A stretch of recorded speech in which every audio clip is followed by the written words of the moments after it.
عليكم ورحمة الله وبركاته. الحمد لله رب العالمين حمدا يوافي نعمه ويكافئ مزيدا. يا ربنا لك الحمد كما ينبغي لجلال وجهك وعظيم سلطانك. الصلاة والسلام على رسول الله وعلى آله وصحبه ومن دعا بدعوته واتبع بسنته واقتدى بقدوته ونصح لأمته إلى يوم الدين.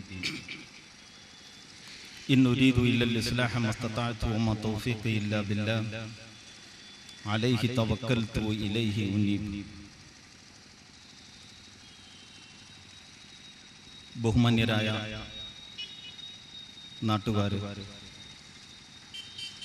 സഹോദരി സഹോദരന്മാരെ, സഹപ്രവർത്തകരെ,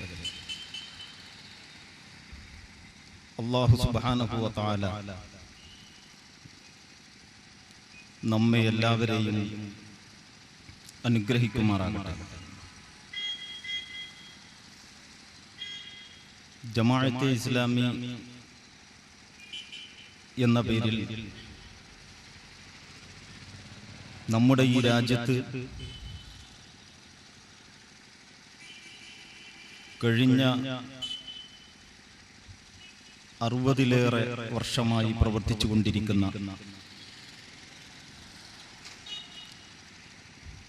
ഈ ആദർശ പ്രസ്ഥാനത്തെ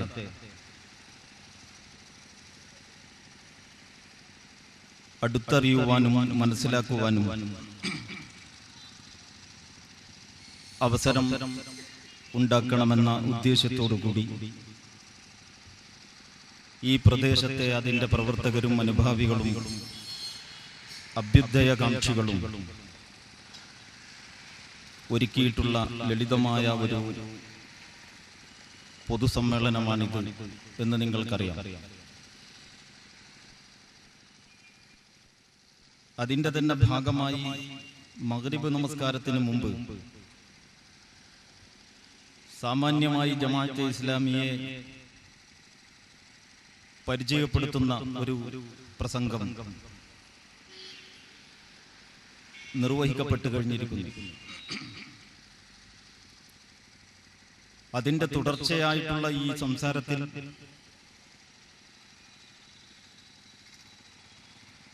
വ്യത്യസ്തങ്ങളായ പല വിഷയങ്ങളെ സംബന്ധിച്ചും സംസാരിക്കേണ്ടതായിട്ടുണ്ട് എന്നാണ് എനിക്ക് തോന്നുന്നത്. പക്ഷെ ആ എല്ലാ വിഷയങ്ങളും ജമാഅത്തെ ഇസ്ലാമിയുടെ കാഴ്ചപ്പാടിൽ, വീക്ഷണകോണിൽ നിങ്ങളുടെ മുമ്പിൽ സംക്ഷിപ്തമായി അവതരിപ്പിക്കാനാണ് ഞാൻ ശ്രമിക്കുന്നത്.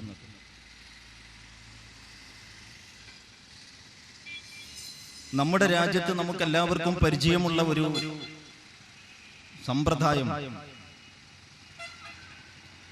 മതസംഘടനകളുടെയും രാഷ്ട്രീയ പാർട്ടികളുടെയും വെവ്വേറെയുള്ള വ്യത്യസ്ത മേഖലകളിലുള്ള പ്രവർത്തനത്തിൻ്റെതാണ്. മനുഷ്യന്റെ കുറെ കാര്യങ്ങൾ നോക്കുന്നത് മതസംഘടനകളാണ്. നിങ്ങളാരെങ്കിലും എപ്പോഴെങ്കിലും അങ്ങനെ ചിന്തിച്ചു നോക്കിയിട്ടുണ്ടോ? ഒരുപാട് മതസംഘടനകൾ നമ്മുടെ രാജ്യത്തുണ്ട്.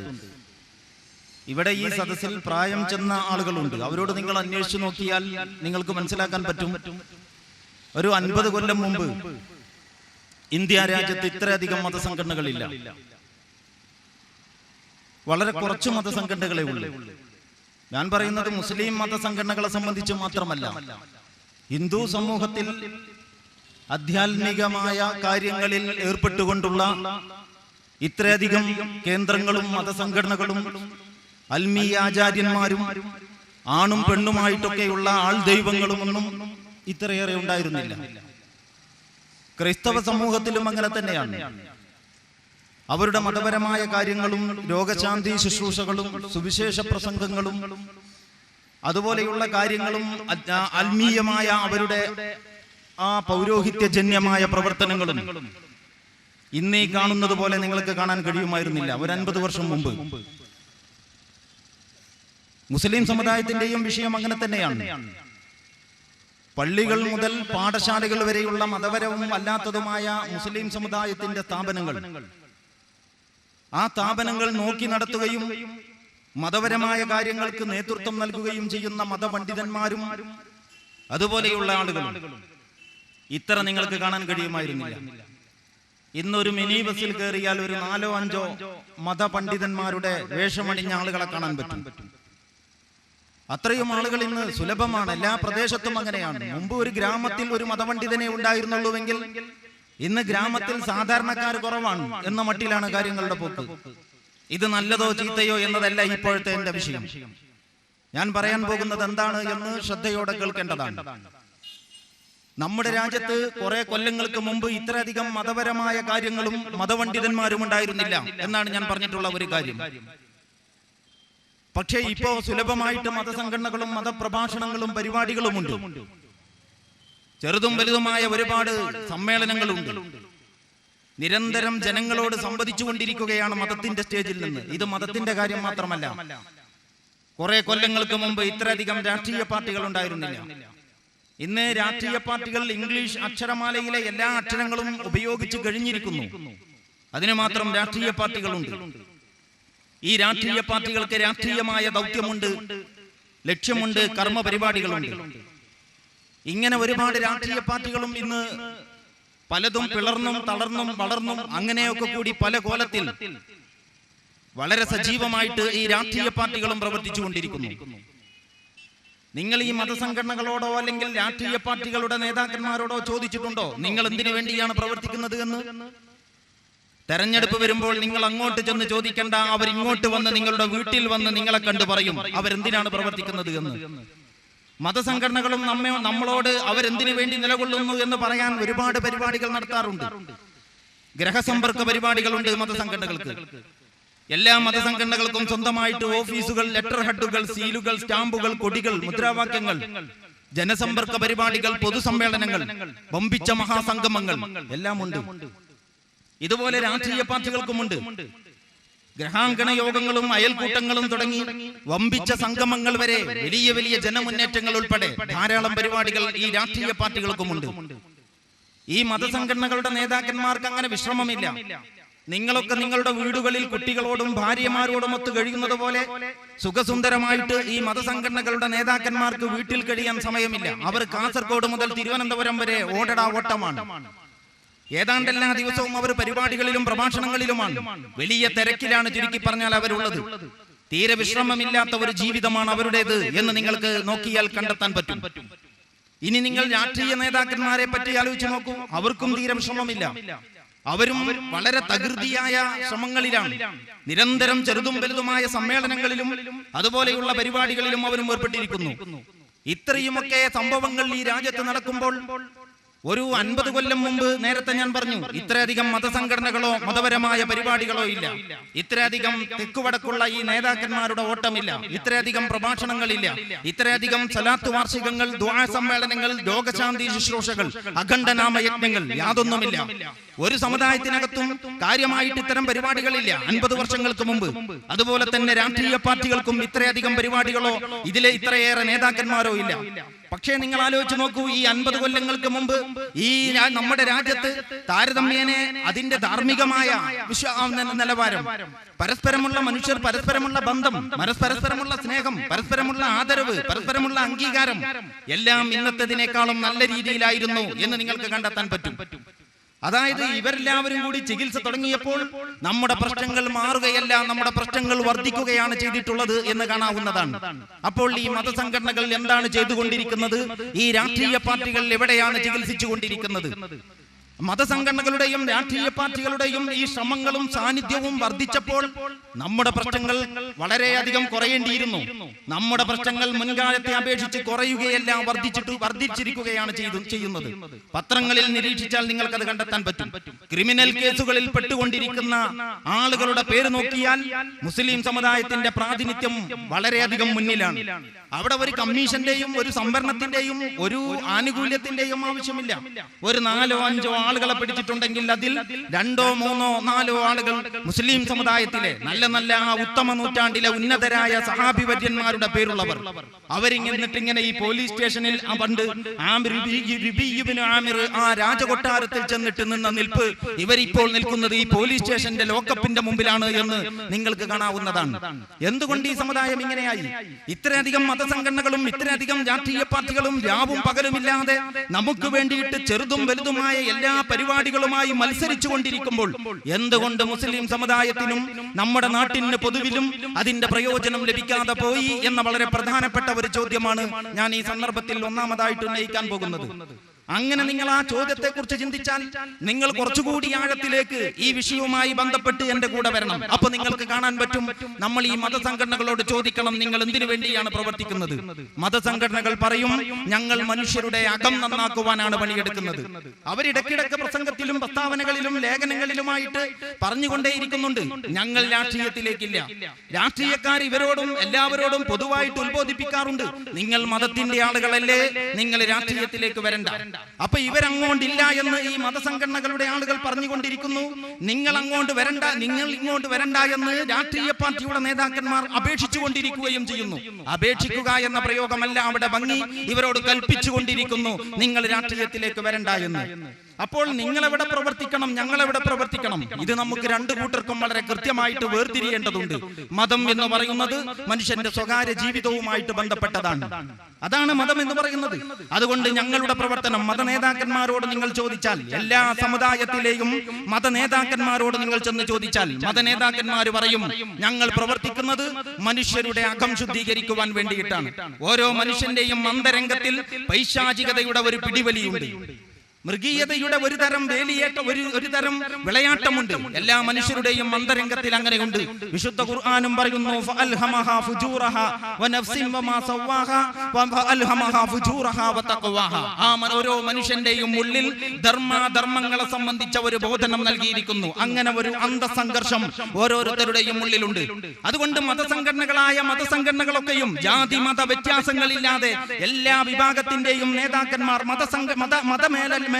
മേലാളന്മാർ പറയുന്നു, ഞങ്ങൾ ശ്രമിക്കുന്നത്, ഞങ്ങൾ പ്രവർത്തിക്കുന്നത്, ഞങ്ങൾ ഈ വീടാന്തരം കയറി ഇറങ്ങുന്നത്, ഞങ്ങൾ ഈ പ്രഭാഷണങ്ങളൊക്കെ നടത്തുന്നത്, ഞങ്ങൾ ഈ സ്ഥാപനങ്ങളും ഈ കാര്യങ്ങളും ഒക്കെ സംഘടിപ്പിച്ചിട്ടുള്ളത് ഞങ്ങൾ ഈ ജനങ്ങളുടെ അകം ശുദ്ധീകരിക്കുവാനാണ്, പൈശാചികതയിൽ നിന്ന് അവരെ മോചിപ്പിക്കാനാണ്, അവരെ സംശുദ്ധരാക്കുവാനാണ്, ഉജ്ജ്വലമായ വ്യക്തിത്വത്തിന്റെ ഉടമകളാക്കി അവരെ വാർത്തെടുക്കണമെങ്കിൽ അവരുടെ അകം ശുദ്ധീകരിക്കപ്പെടണം. അപ്പൊ മതസംഘടനകളുടെ നോട്ടം നമ്മുടെ ഉള്ളിലോട്ടാണ്, നമ്മുടെ പുറം അവരുടെ വിഷയമല്ല. അതേസമയം രാഷ്ട്രീയക്കാരോട് ചോദിച്ചാൽ, നേരത്തെ ഞാൻ പറഞ്ഞു, തെരഞ്ഞെടുപ്പ് വന്നാൽ നിങ്ങൾ അങ്ങോട്ട് ചെന്ന് ചോദിക്കണ്ട, അവരിങ്ങോട്ട് വന്നിട്ട് പറയും അവരെന്തിനു വേണ്ടിയാണ് പ്രവർത്തിക്കുന്നത് എന്ന്. അങ്ങനെ രാഷ്ട്രീയക്കാരോട് ചോദിച്ചാൽ അവർ പറയും, ഞങ്ങളുടെ വിഷയം, ഞങ്ങൾ ശ്രമിക്കുന്നത് നിങ്ങളുടെ ഭക്ഷണത്തിന്റെ, നിങ്ങളുടെ വസ്ത്രത്തിന്റെ, നിങ്ങളുടെ പാർപ്പിടത്തിന്റെ ഇത്തരം പ്രശ്നങ്ങളാണ് അടിസ്ഥാന പ്രശ്നം. ഇത് പരിഹരിക്കുവാനാണ് ഞങ്ങൾ ശ്രമിച്ചുകൊണ്ടിരിക്കുന്നത്. ഇവിടത്തെ എല്ലാ രാഷ്ട്രീയ പാർട്ടികളുടെയും മുഖ്യ വിഷയം ഈ പറയപ്പെട്ട പ്രശ്നമാണ്. അപ്പോൾ രാഷ്ട്രീയ പാർട്ടികളുടെ ദൗത്യം നമ്മുടെ പുറം നന്നാക്കലാണ്. നിങ്ങൾ ആലോചിച്ച് നോക്കൂ, ഒരു കൂട്ടർ നമ്മുടെ അകം നന്നാക്കുവാൻ, വേറെ ഒരു കൂട്ടർ നമ്മുടെ പുറം നന്നാക്കുവാൻ, നമ്മുടെ ഉള്ളു നന്നാക്കി ശുദ്ധീകരിച്ചെടുക്കുവാൻ ഒരു കൂട്ടർ ശ്രമിക്കുമ്പോൾ, നമ്മുടെ ബാഹ്യമായ ഐശ്വര്യത്തിന് വേണ്ടി, അഭിവൃദ്ധിക്ക് വേണ്ടി, സമ്പന്നതയ്ക്ക് വേണ്ടി, ഐശ്വര്യത്തിന് വേണ്ടി വേറെ ഒരു കൂട്ടരല്ല, ഒരുപാട് കൂട്ടർ രാഷ്ട്രീയം എന്ന പേരിൽ പ്രവർത്തിച്ചു കൊണ്ടിരിക്കുന്നു. ഇങ്ങനെ ഒരു കൂട്ടർ അകം നന്നാക്കുവാനും വേറൊരു കൂട്ടർ പുറം നന്നാക്കുവാനും ശ്രമിച്ചുകൊണ്ടിരിക്കുന്നത് ഒരേ മനുഷ്യനെ തന്നെ ലക്ഷ്യം വെച്ചുകൊണ്ടാണ് എന്ന് നിങ്ങൾ ഓർക്കണം. രണ്ട് വഴിക്കാണ് ചികിത്സ. അങ്ങനെ ദുനിയാവിൽ എവിടെയെങ്കിലും ഉണ്ടോ? നമ്മൾ സാധാരണ ഇലക്ട്രിക് ഉൽപ്പന്നങ്ങളും ഇലക്ട്രോണിക് ഉൽപ്പന്നങ്ങളും ഒക്കെ വാങ്ങാറുണ്ടല്ലോ. നമ്മളൊരു വാഷിംഗ് മെഷീനോ ഫ്രിഡ്ജോ അല്ലെങ്കിൽ VCR വേറെന്തെങ്കിലും ഒരു ഇലക്ട്രോണിക് ഉൽപ്പന്നം അല്ലെങ്കിൽ ഒരു ഇലക്ട്രിക് ഉൽപ്പന്നം നമ്മൾ കാശ് കൊടുത്ത് വാങ്ങിക്കുന്നു. വീട്ടിൽ കൊണ്ടുവന്നിട്ട് അതിന്റെ ബോക്സ് പൊട്ടിക്കുന്നു. അതിന്റെ പെട്ടി തുറക്കുമ്പോൾ അതിന്റെ മുകളിൽ തന്നെ ഉണ്ടാവും അതിന്റെ കാറ്റലോഗ്. ഇത് ശ്രദ്ധാപൂർവം വായിക്കും വിവരമുള്ള ആളുകൾ. അത് വായിച്ചു നോക്കിയതിന് ശേഷമേ ഈ സാധനങ്ങൾ ഘടിപ്പിക്കാൻ, ഫിറ്റ് ചെയ്യാൻ തുടങ്ങുകയുള്ളൂ. വിവരമില്ലാത്തവർ ആദ്യം ഇതെടുത്തിട്ട് കുട്ടികൾക്ക് കൊടുക്കും. അങ്ങനെ ഫിറ്റ് ചെയ്തിട്ട് 2-3 എണ്ണം കാര്യമായത് ബാക്കിയാകുമ്പോ, എടി എവിടെ ആ ബുക്ക് എന്ന് ചോദിക്കും. അപ്പോഴേക്ക് ഈ കുട്ടി ബുക്കൊക്കെ ഏതാണ്ട് ഒരു കോലത്തിലാക്കിയിട്ടുണ്ടാവും. ഇങ്ങനെ നമ്മുടെ നാട്ടിൽ നമ്മൾ കണ്ടുകൊണ്ടിരിക്കുന്നു കാറ്റലോഗുകൾ. അപ്പൊ ഈ വിപണിയിൽ ഓരോ സംഗതികൾ, ഓരോ മെഷീനും, ഓരോ യന്ത്രവും, ഓരോ ഉൽപ്പന്നവും വിപണിയിൽ ഇറക്കുമ്പോൾ ആ കമ്പനി തന്നെ അതിന്റെ കൂടെ ഒരു കാറ്റലോഗ് ഇറക്കുന്നുണ്ട്. അങ്ങനെ ഒരു കമ്പനിയുടെ വാഷിംഗ് മെഷീനും വേറൊരു കമ്പനിയുടെ കാറ്റലോഗും, അങ്ങനെയല്ല നമ്മൾ കൈകാര്യം ചെയ്യുന്നത്. അതേ കമ്പനിയുടെ കാറ്റലോഗ് വെച്ചുകൊണ്ട് ആ കമ്പനിയുടെ ഉൽപ്പന്നത്തെ കൈകാര്യം ചെയ്യുന്നു. അങ്ങനെ ഓരോ കമ്പനിയുടെ എല്ലാ ഉൽപ്പന്നത്തിന്റെ കൂടെയും കാറ്റലോഗ് ഉണ്ട്.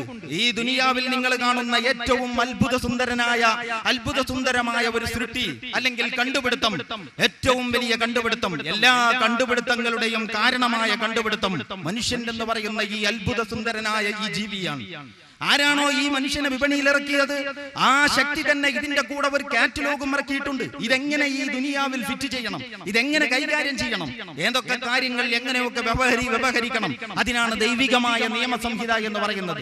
ഈ നിയമസംഹിത മാറ്റിവെച്ചുകൊണ്ട് ഒരു ഉൽപ്പന്നത്തിന്റെ ഒരു കമ്പനിയുടെ കാറ്റലോഗ് എടുത്തുകൊണ്ട് അതിന്റെ ഒരു ഭാഗവും വേറൊരു കമ്പനിയുടെ കാറ്റലോഗ് അനുസരിച്ച് ഒരു ഉൽപ്പന്നത്തിന്റെ തന്നെ മറ്റൊരു ഭാഗവും നിങ്ങൾ ഫിറ്റ് ചെയ്യാൻ ശ്രമിച്ചാൽ എന്തബദ്ധമാണോ ഈ ചെയ്യുന്നത്, അതേ അബദ്ധമാണ് നമ്മുടെ മതസംഘടനകളും നമ്മുടെ രാഷ്ട്രീയ പാർട്ടികളും മനുഷ്യന്റെ വിഷയത്തിൽ ചെയ്തുകൊണ്ടിരിക്കുന്നത് എന്ന് അധികം വിശദീകരിക്കാതെ പറയാൻ ഞാൻ ആഗ്രഹിക്കുകയാണ്. അതാണ് നമ്മുടെ ഈ ചികിത്സകന്മാരുടെ ചികിത്സകളൊന്നും മനുഷ്യന് ഫലിക്കാതെ പോയതിന്റെ കാരണം എന്ന് പ്രിയമുള്ള സഹോദരന്മാരെ നിങ്ങൾ മനസ്സിലാക്കണം. അതുകൊണ്ട് ആഴത്തിൽ ചിന്തിക്കണം നമ്മളെ പറ്റി. നമ്മുടെ അകം ശുദ്ധീകരിക്കാൻ അവരുണ്ടെന്നും നമ്മുടെ പുറം ശുദ്ധീകരിക്കാൻ ഇവരുണ്ടെന്നും നമ്മെ രണ്ടു കൂട്ടർക്ക് നിങ്ങൾ വീതം വെച്ച് നൽകുന്ന ഈ പരിപാടി ഉണ്ടല്ലോ, ഇത് അവസാനിപ്പിക്കാത്തിടത്തോളം കാലം മാനവ സമൂഹം ഇന്ന് എത്തി നിൽക്കുന്ന ഈ അബദ്ധത്തിൽ നിന്ന്, ഈ അധമത്വത്തിൽ നിന്ന്, ഈ മൃഗീയതയിൽ നിന്ന്, ഈ പൈശാചികതയിൽ നിന്ന് ഒരിക്കലും തന്നെ മോചനം നേടുക സാധ്യമല്ല എന്ന് തീർത്തു പറയാൻ ഞാൻ ഈ അവസരം ഉപയോഗപ്പെടുത്തുകയാണ്. ഇത് വളരെ ഗൗരവപ്പെട്ട ഒരു കാര്യമാണ്. ഇത് വേണമെങ്കിൽ എനിക്ക് വേറൊരു ഉദാഹരണത്തിലൂടെയും വ്യക്തമാക്കാം. ആ ഉദാഹരണം ഞാൻ ഇപ്രകാരം പറയാൻ ഉദ്ദേശിക്കുന്നു. മനുഷ്യൻ എന്ന് പറയുന്നത് ഒരു സാകല്യമാണ്, ഒരു സമഗ്രമായ ഒരു ജീവിയാണ്. മനുഷ്യന്റെ തലയിലത്തെ മുകളിലത്തെ തലയുടെ മുകളിലത്തെ മുടി മുതൽ കാലിന്റെ അടിയിലത്തെ തൊലി വരെ എല്ലാം പരസ്പരം ബന്ധപ്പെട്ടാണ് കിടക്കുന്നത്. നിങ്ങൾ ആലോചിച്ച് നോക്ക്, നമ്മളൊരു മനുഷ്യനെ പിടിച്ചിട്ട് മുറിച്ചിട്ട് ഒരാളുടെ തല ഛേദിച്ചെടുത്തിട്ട് ആ തലയും കൊണ്ട് ഇങ്ങനെ വരികയാണ്. വെറുതെ ഒരു ഉദാഹരണം പറയാം. ഇതൊക്കെ നാട്ടിൽ ഇപ്പൊ തമാശക്ക് ആളുകൾ ചെയ്യുന്ന കാര്യമാണ്. പക്ഷെ ഞാനിപ്പോ അത്ര സീരിയസ് ആയിട്ടല്ല, ഒരു ഉദാഹരണം എന്ന നിലക്ക് പറഞ്ഞിട്ടുള്ളതാണ്. അങ്ങനെ ഒരു മനുഷ്യന്റെ തലയുമായിട്ട് അങ്ങനെ വരുന്നു. എന്നിട്ട് അയാൾ പറയാണ്, എന്റെ അടുത്തൊരു മനുഷ്യന്റെ തലയുണ്ട്, പക്ഷെ തല മാത്രമേ ഉള്ളൂ, അതുകൊണ്ട് ഉടലിന്റെ പണിയൊന്നും ഇതിന് ചെയ്യാൻ കഴിയില്ല, കാലും കൈയൊന്നും ഇല്ലാത്തതുകൊണ്ട് നടക്കാനും പിടിക്കാനൊന്നും പറ്റൂല, പക്ഷെ തലയാണ്. വളരെ പ്രധാനപ്പെട്ട അവയവങ്ങളൊക്കെ ഇതിലാ ഉള്ളത്. ഓർക്കണം, കണ്ണ്, നാക്ക്, മൂക്ക് എല്ലാം ഈ തലയിലുണ്ട്. അതുകൊണ്ട് ആ തലയുടെ ഉപയോഗം ഇതുകൊണ്ട് കിട്ടും. അങ്ങനെ തല പ്രവർത്തിക്കോ? തല മാത്രം ഛേദിച്ചെടുത്തിട്ട് തലയുടെ ഉപയോഗം മതി, കയ്യിന്റെ ഉപയോഗം വേണ്ട, കാലിന്റെ ഉപയോഗം വേണ്ട എന്ന് പറഞ്ഞാൽ തല പ്രവർത്തിക്കുമോ? തല ഒരിക്കലും തന്നെ പ്രവർത്തിക്കില്ല. തല പ്രവർത്തിക്കണമെങ്കിൽ അത് അതിന്റെ സൃഷ്ടാവായ നാഥൻ ഘടിപ്പിച്ച അതേ ഘടനയിൽ നിലകൊള്ളണം. അപ്പൊ എല്ലാ അവയവങ്ങളും അത്ഭുതങ്ങൾ സൃഷ്ടിക്കും. നമ്മുടെ ഈ ചെറുവിരലുണ്ടല്ലോ, 5 വിരലുണ്ട്, ഇത്രയൊന്നും വേണ്ട ശരിക്ക് എന്ന് നമുക്ക് തോന്നും.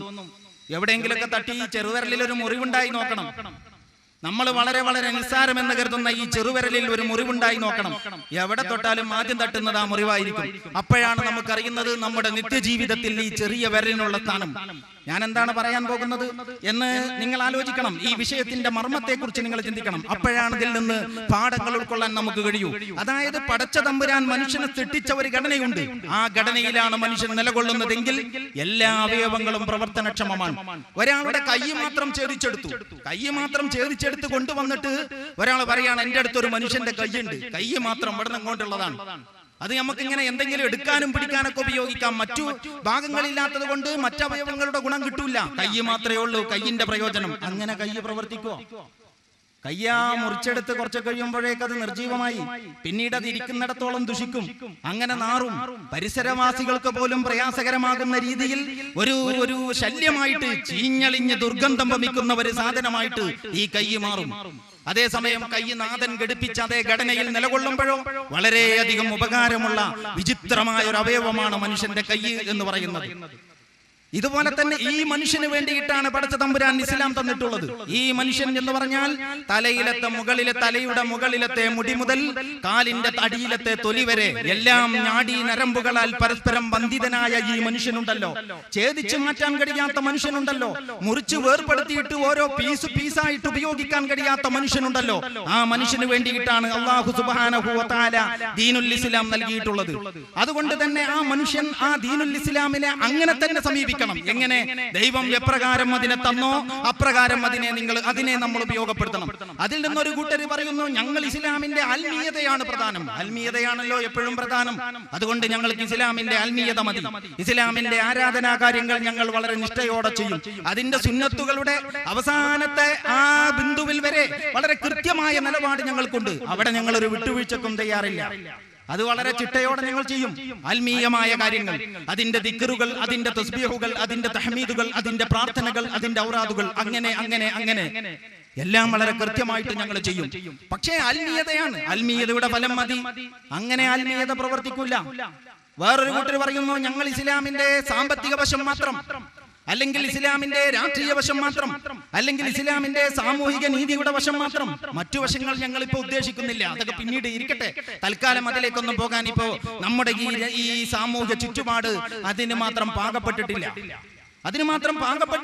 അതുകൊണ്ട് ഞങ്ങൾ ഉദ്ദേശിക്കുന്നത് ഇസ്ലാമിന്റെ ആത്മീയത മാത്രം, അല്ലെങ്കിൽ സാമ്പത്തിക വശം മാത്രം, അല്ലെങ്കിൽ സാമൂഹിക വശം മാത്രം, അല്ലെങ്കിൽ രാഷ്ട്രീയ സിദ്ധാന്തം മാത്രം. അങ്ങനെ നടപ്പിലാക്കാൻ കഴിയുമോ? ജമാഅത്തെ ഇസ്ലാമി എന്ന പ്രസ്ഥാനം വളരെ സൂക്ഷ്മമായ അതിന്റെ പഠനത്തിലൂടെ, വിശകലനത്തിലൂടെ വിശുദ്ധ ഖുർആനും പ്രവാചക ചര്യയും മുമ്പിൽ വെച്ചുകൊണ്ട് അർത്ഥശങ്കക്കിടയില്ലാത്ത വിധം മുസ്ലിം സമൂഹത്തോട് നിരന്തരം പറഞ്ഞു പോന്നിട്ടുണ്ട്. ഈ വിഭജനത്തിലൂടെ ഇസ്ലാമിനെ നിങ്ങൾ സമീപിച്ചാൽ ഇസ്ലാമിന്റെ ഒരു പ്രയോജനവും നിങ്ങൾക്ക് ലഭിക്കാൻ പോകുന്നില്ല. മനുഷ്യന്റെ തല മുറിച്ചെടുത്തിട്ട് ഇത് ഏറ്റവും പ്രധാനപ്പെട്ട അവയവമല്ലേ, തലയുടെ പണി മാത്രം ചെയ്താൽ മതി എന്ന് പറഞ്ഞാൽ തല പ്രവർത്തിക്കാത്തതുപോലെ തന്നെ ദീനുൽ ഇസ്ലാമിന്റെ ഏതെങ്കിലും ഒരു വകുപ്പ്, ഒരു ഭാഗം അടർത്തിയെടുത്തിട്ട് അതിന്റെ പ്രയോജനം മതി, മറ്റുള്ളത് ഞങ്ങൾ ഇപ്പോൾ ഉദ്ദേശിക്കുന്നില്ല എന്ന് പറഞ്ഞാൽ ആ വകുപ്പ് പ്രവർത്തിക്കില്ല. അതുകൊണ്ടാണ് നേരത്തെ ഞാൻ പറഞ്ഞതുപോലെയുള്ള ആധ്യാത്മികതയുടെയും ആത്മീയതയുടെയും പൂജകളുടെയും പ്രഭാഷണങ്ങളുടെയും മതപരമായ എല്ലാ കൊട്ടിഘോഷങ്ങളുടെയും ഈ ബഹള സമുച്ചയത്തിന്റെ നടുവിൽ അധാർമികതയുടെ ആഴികളിലേക്ക് മുസ്ലിം സമൂഹം തള്ളപ്പെട്ടുകൊണ്ടിരിക്കുന്നത്. ഇതെല്ലാം ഉണ്ടായിട്ടും മുസ്ലിം സമൂഹത്തിൽ നിന്ന് ഈ മദ്യപാനികളെ, മുസ്ലിം സമൂഹത്തിൽ പെരുകിക്കൊണ്ടിരിക്കുന്ന മദ്യപാനികളെ ഇല്ലാതാക്കാൻ മുസ്ലിം സമൂഹത്തിലെ മതപണ്ഡിതന്മാർക്കോ അവരുടെ ആത്മീയമായ കാര്യങ്ങൾക്കോ കഴിഞ്ഞില്ല. വ്യഭിചാരികളുടെ എണ്ണം വർദ്ധിച്ചുകൊണ്ടിരിക്കുന്നു, തെമ്മാടികളുടെ എണ്ണം വർദ്ധിച്ചുകൊണ്ടിരിക്കുന്നു. സെക്സ് റാക്കറ്റുകളുടെയും ബ്ലൂ ഫിലിം നിർമ്മാതാക്കളുടെയും ബാങ്ക് കൊള്ള നടത്തുന്നവരുടെയും കള്ളനോട്ടടിക്കുന്നവരുടെയും ഒക്കെ സംഘം മുസ്ലിം സമൂഹത്തിന്റെ ഉള്ളിൽ അധോലോക മാഫിയകളെ പോലെ വളരുമ്പോൾ ഇവരുടെ ഈ മതപണ്ഡിതന്മാരുടെ ചികിത്സകൾ എന്തുകൊണ്ട് ഫലം കാണുന്നില്ല? അതിനുള്ള ഉത്തരം ഞാൻ ഈ പറഞ്ഞു വന്നതിൽ നിങ്ങൾക്ക് കാണാവുന്നതാണ്. അതായത് ഇസ്ലാമിന്റെ ആത്മീയ സിദ്ധാന്തം ഇസ്ലാമിന്റെ രാഷ്ട്രീയ സിദ്ധാന്തവുമായി, ഇസ്ലാമിന്റെ രാഷ്ട്രീയ സിദ്ധാന്തം ഇസ്ലാമിന്റെ സാമ്പത്തിക വ്യവസ്ഥയുമായിട്ട്, ഇസ്ലാമിന്റെ സാമ്പത്തിക വ്യവസ്ഥ ഇസ്ലാമിക സാമൂഹിക നീതി സങ്കല്പങ്ങളുമായി, ഇസ്ലാമിക സാമൂഹിക നീതി സങ്കല്പങ്ങൾ ഇസ്ലാമിന്റെ സിവിൽ ക്രിമിനൽ നിയമങ്ങളുമായി, ഇസ്ലാമിന്റെ സിവിൽ ക്രിമിനൽ നിയമങ്ങൾ ഇസ്ലാമിലെ പരലോക വിശ്വാസവുമായി, എല്ലാം വിശ്വാസ തന്തുക്കളാകുന്ന ഞാഡീ നരമ്പുകളാൽ പരസ്പരം ബന്ധിതമാണ്. അങ്ങനെ പരിപൂർണമായിട്ട് ആ ഇസ്ലാമിനെ നിങ്ങൾ ഏറ്റെടുത്താൽ, അങ്ങനെ പരിപൂർണമായിട്ട് ആ ഇസ്ലാമിനെ നിങ്ങൾ പരീക്ഷിച്ചാൽ, അങ്ങനെ പരിപൂർണമായിട്ട് ആ ഇസ്ലാമിന്റെ പ്രയോജനം ഈ സമൂഹത്തിന് ലഭിക്കണമെന്ന് നിങ്ങൾ തീരുമാനിച്ചാൽ അതിന്റെ പ്രയോജനം നിങ്ങൾക്ക് ലഭിക്കും, യാതൊരു സംശയവുമില്ല. കാരണം ഇത് പടച്ച തമ്പുരാൻ മനുഷ്യന് വേണ്ടി ഇറക്കിയിട്ടുള്ള, അവന്റെ മോചനത്തിന് വേണ്ടി ഇറക്കിയിട്ടുള്ള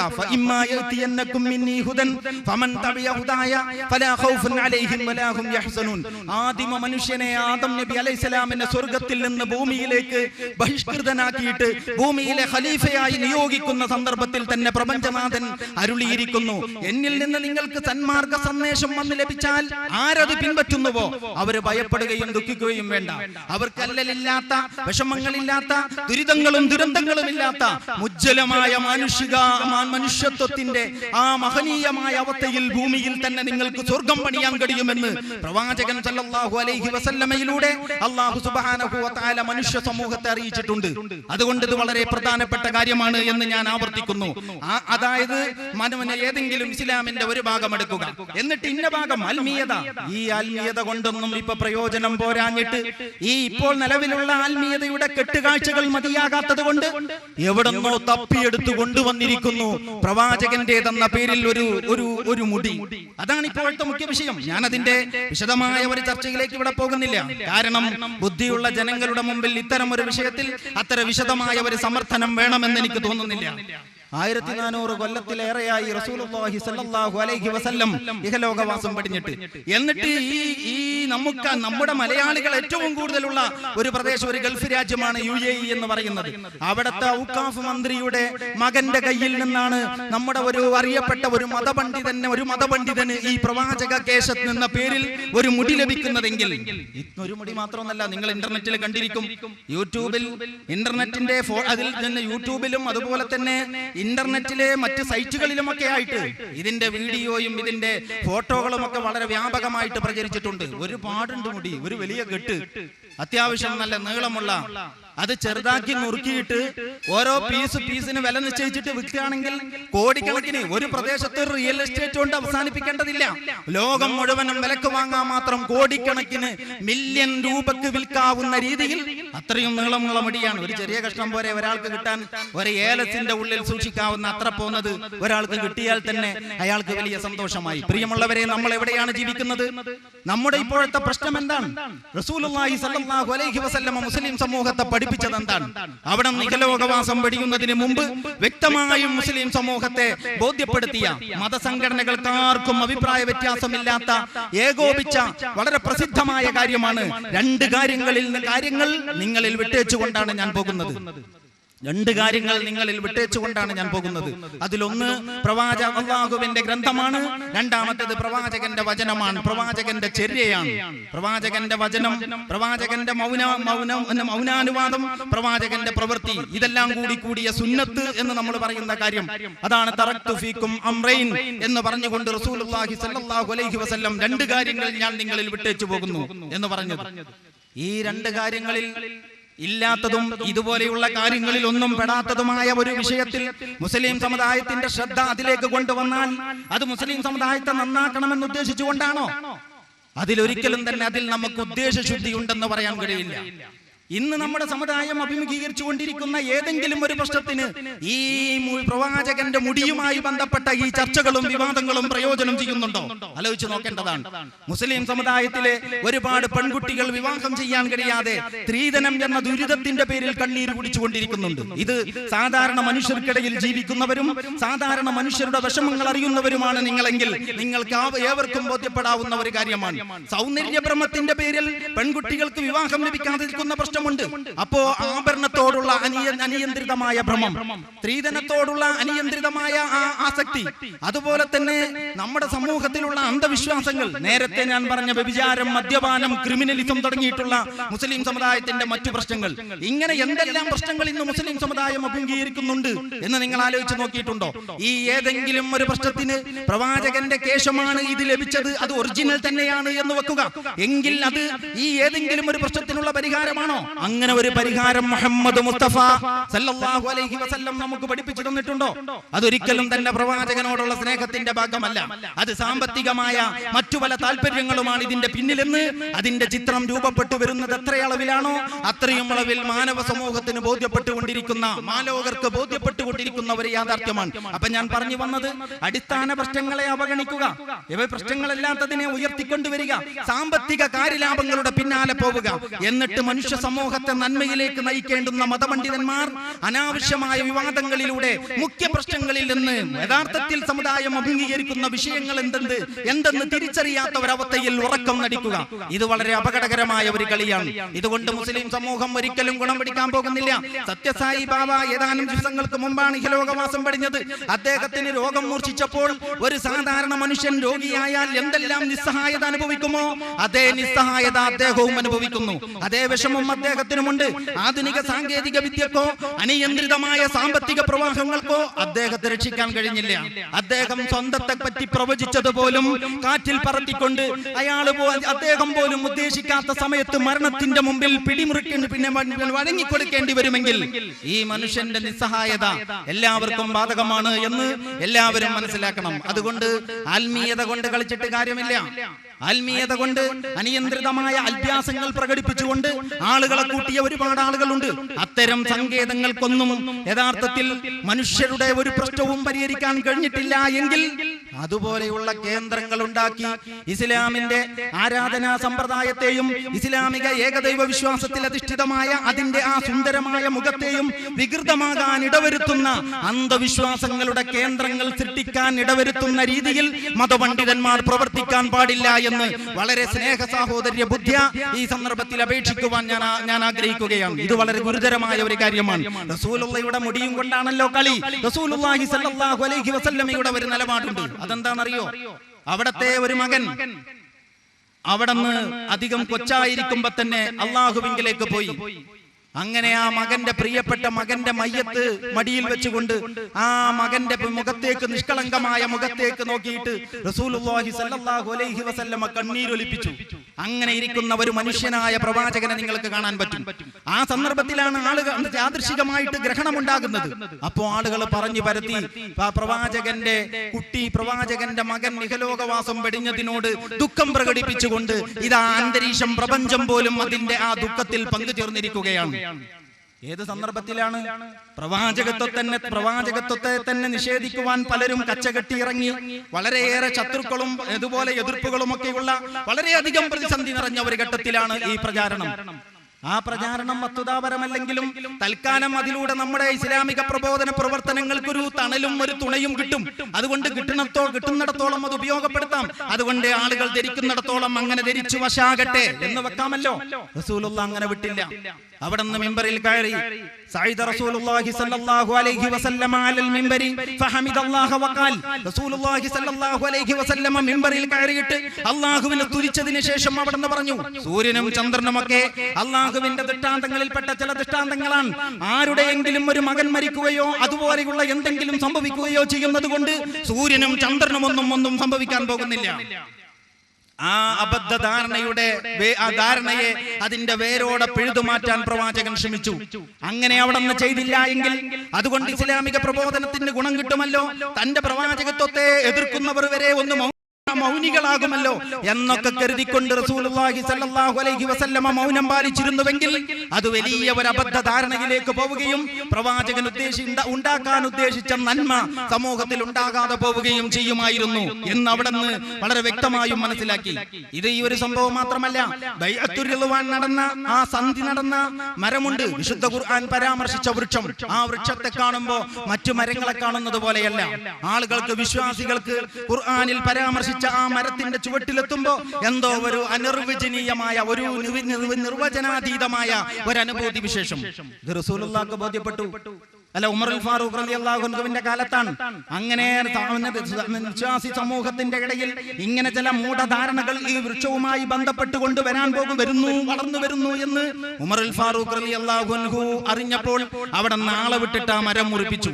വിശുദ്ധ ഖുർആനിൽ പരാമർശിച്ച മരമല്ലേ എന്ന് കരുതി ആ മരത്തെ സംരക്ഷിക്കുവാനും അവിടെ മതിൽ കെട്ടുവാനും അതൊരു തീർത്ഥാടന കേന്ദ്രമാക്കുവാനും അതിലൂടെ പ്രവാചക ചര്യയിലേക്ക് ആളുകളെ കൊണ്ടുവരുവാനും എന്നിട്ട് ഇസ്ലാമിക സന്ദേശത്തിലേക്ക് ആളുകൾ എത്തിപ്പെടും അങ്ങനെ വഴിയിലൂടെ എന്ന് മനസ്സിലാക്കിക്കൊണ്ട് ആ അവസരം ഉപയോഗപ്പെടുത്താനും അല്ലാഹുവിന്റെ പ്രവാചകനോ ഉമറുൽ ഫാറൂഖ് റളിയല്ലാഹു അൻഹുവിനെ പോലെയുള്ള സച്ചരിതരായ സഹാബി വര്യന്മാരോ ശ്രമിച്ചിട്ടില്ല.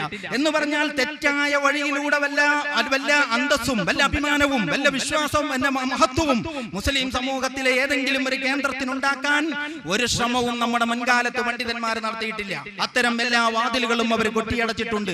തെറ്റിദ്ധാരണകളുടെ വഴികൾ പൂർണ്ണമായി അടച്ചു കളയാനാണ്, അതിനെ ഉപയോഗപ്പെടുത്തിക്കൊണ്ട് കാശുണ്ടാക്കാനോ അതിന്റെ പേരിൽ ഖ്യാതി വർദ്ധിപ്പിക്കാനോ അല്ല നമ്മുടെ പൂർവ്വസൂരികളായ മഹാന്മാരൊക്കെ ശ്രമിച്ചിട്ടുള്ളത് എന്ന യാഥാർത്ഥ്യം ഈ സന്ദർഭത്തിൽ നമ്മൾ ഓർക്കേണ്ടതാണ്. അതുകൊണ്ട് ഇസ്ലാമിൽ ചില അടിസ്ഥാന തീർത്ഥാടന കേന്ദ്രങ്ങളുണ്ട്, അവർക്ക് ചില പവിത്രതകളുണ്ട്, അവർക്ക് ചില സ്ഥാനമുണ്ട്.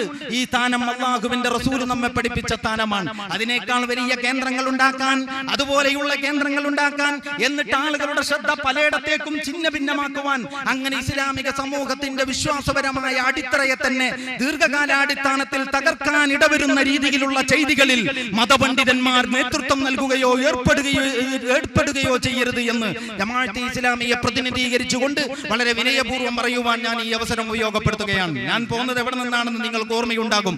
മനുഷ്യൻ എന്ന് പറയുന്നത് ഒരു സാകല്യമാണ്, മുറിച്ചു വേർപ്പെടുത്താൻ കഴിയാത്ത സാകല്യം. ആ മനുഷ്യന് വേണ്ടിയാണ് അല്ലാഹു ദീന് നൽകിയിട്ടുള്ളത്. അതുകൊണ്ട് ആ ദീനിനെ എപ്രകാരമാണോ ആ ദീൻ നിങ്ങൾക്ക് അല്ലാഹു നൽകിയത്, അപ്രകാരം ആ ദീനിനെ നിങ്ങൾ പരിപൂർണമായിട്ട് പിന്തുടരണം. ഇതാണ് ജമാഅത്തെ ഇസ്ലാമി മുസ്ലിം സമൂഹത്തോട് നിരന്തരം പറഞ്ഞുകൊണ്ടിരുന്നിട്ടുള്ളത്. ഞാൻ തുടക്കത്തിൽ നടത്തിയിട്ടുള്ള ആ 2 വിശകലനങ്ങൾ, ഒന്ന് മനുഷ്യന്റെ അവയവങ്ങൾ ഛേദിച്ചെടുക്കുന്നതുമായി ബന്ധപ്പെട്ട വിശകലനം, രണ്ടാമത്തത് അതിന്റെ മുമ്പ് രാഷ്ട്രീയ പാർട്ടികളുടെയും മതസംഘടനകളുടെയും പ്രവർത്തനങ്ങൾ വൈരുദ്ധ്യങ്ങളായി തീർന്നതിന്റെ, ഒരു കൂട്ടർ അകവും വേറൊരു കൂട്ടർ പുറവും മെച്ചപ്പെടുത്താൻ ശ്രമിക്കുന്നതിന്റെ അർത്ഥശൂന്യത, അതിന്റെ ഫലരാഹിത്യം. ഈ 2 വശങ്ങൾ വെച്ചുകൊണ്ട് നിങ്ങൾ സ്വയം ചിന്തിക്കുന്ന പക്ഷം നിങ്ങൾക്ക് മനസ്സിലാക്കാൻ പറ്റും ജമാഅത്തെ ഇസ്ലാമി എവിടെ നിൽക്കുന്നു, മറ്റുള്ളവർ എവിടെ നിൽക്കുന്നു എന്ന്. ജമാഅത്തെ ഇസ്ലാമിയുടെ പരിഗണനയിൽ ഇത് മതമാണ്, അത് രാഷ്ട്രീയമാണ്. അത്തരം വിഭജനങ്ങൾ ഞങ്ങൾക്കറിയില്ല. അത്തരം വിഭജനങ്ങൾ ഞങ്ങൾക്കറിയാതെ പോയത് ഞങ്ങളുടെ തകരാറ് കൊണ്ടല്ല, അത് മനുഷ്യന്റെ പ്രകൃതം അപ്രകാരമായതുകൊണ്ടാണ്. വിഭജിക്കുക സാധ്യമല്ല. മനുഷ്യ ജീവിതത്തെ വിഭജിക്കുക സാധ്യമല്ല. എന്റെ ജീവിതത്തിന്റെ മതപരമായ ഭാഗം, എന്റെ ജീവിതത്തിന്റെ രാഷ്ട്രീയമായ ഭാഗം, ഇതൊക്കെ വെറുതെ പറയുന്നതാണ്. അങ്ങനെ വിഭജിക്കുക സാധ്യമല്ല.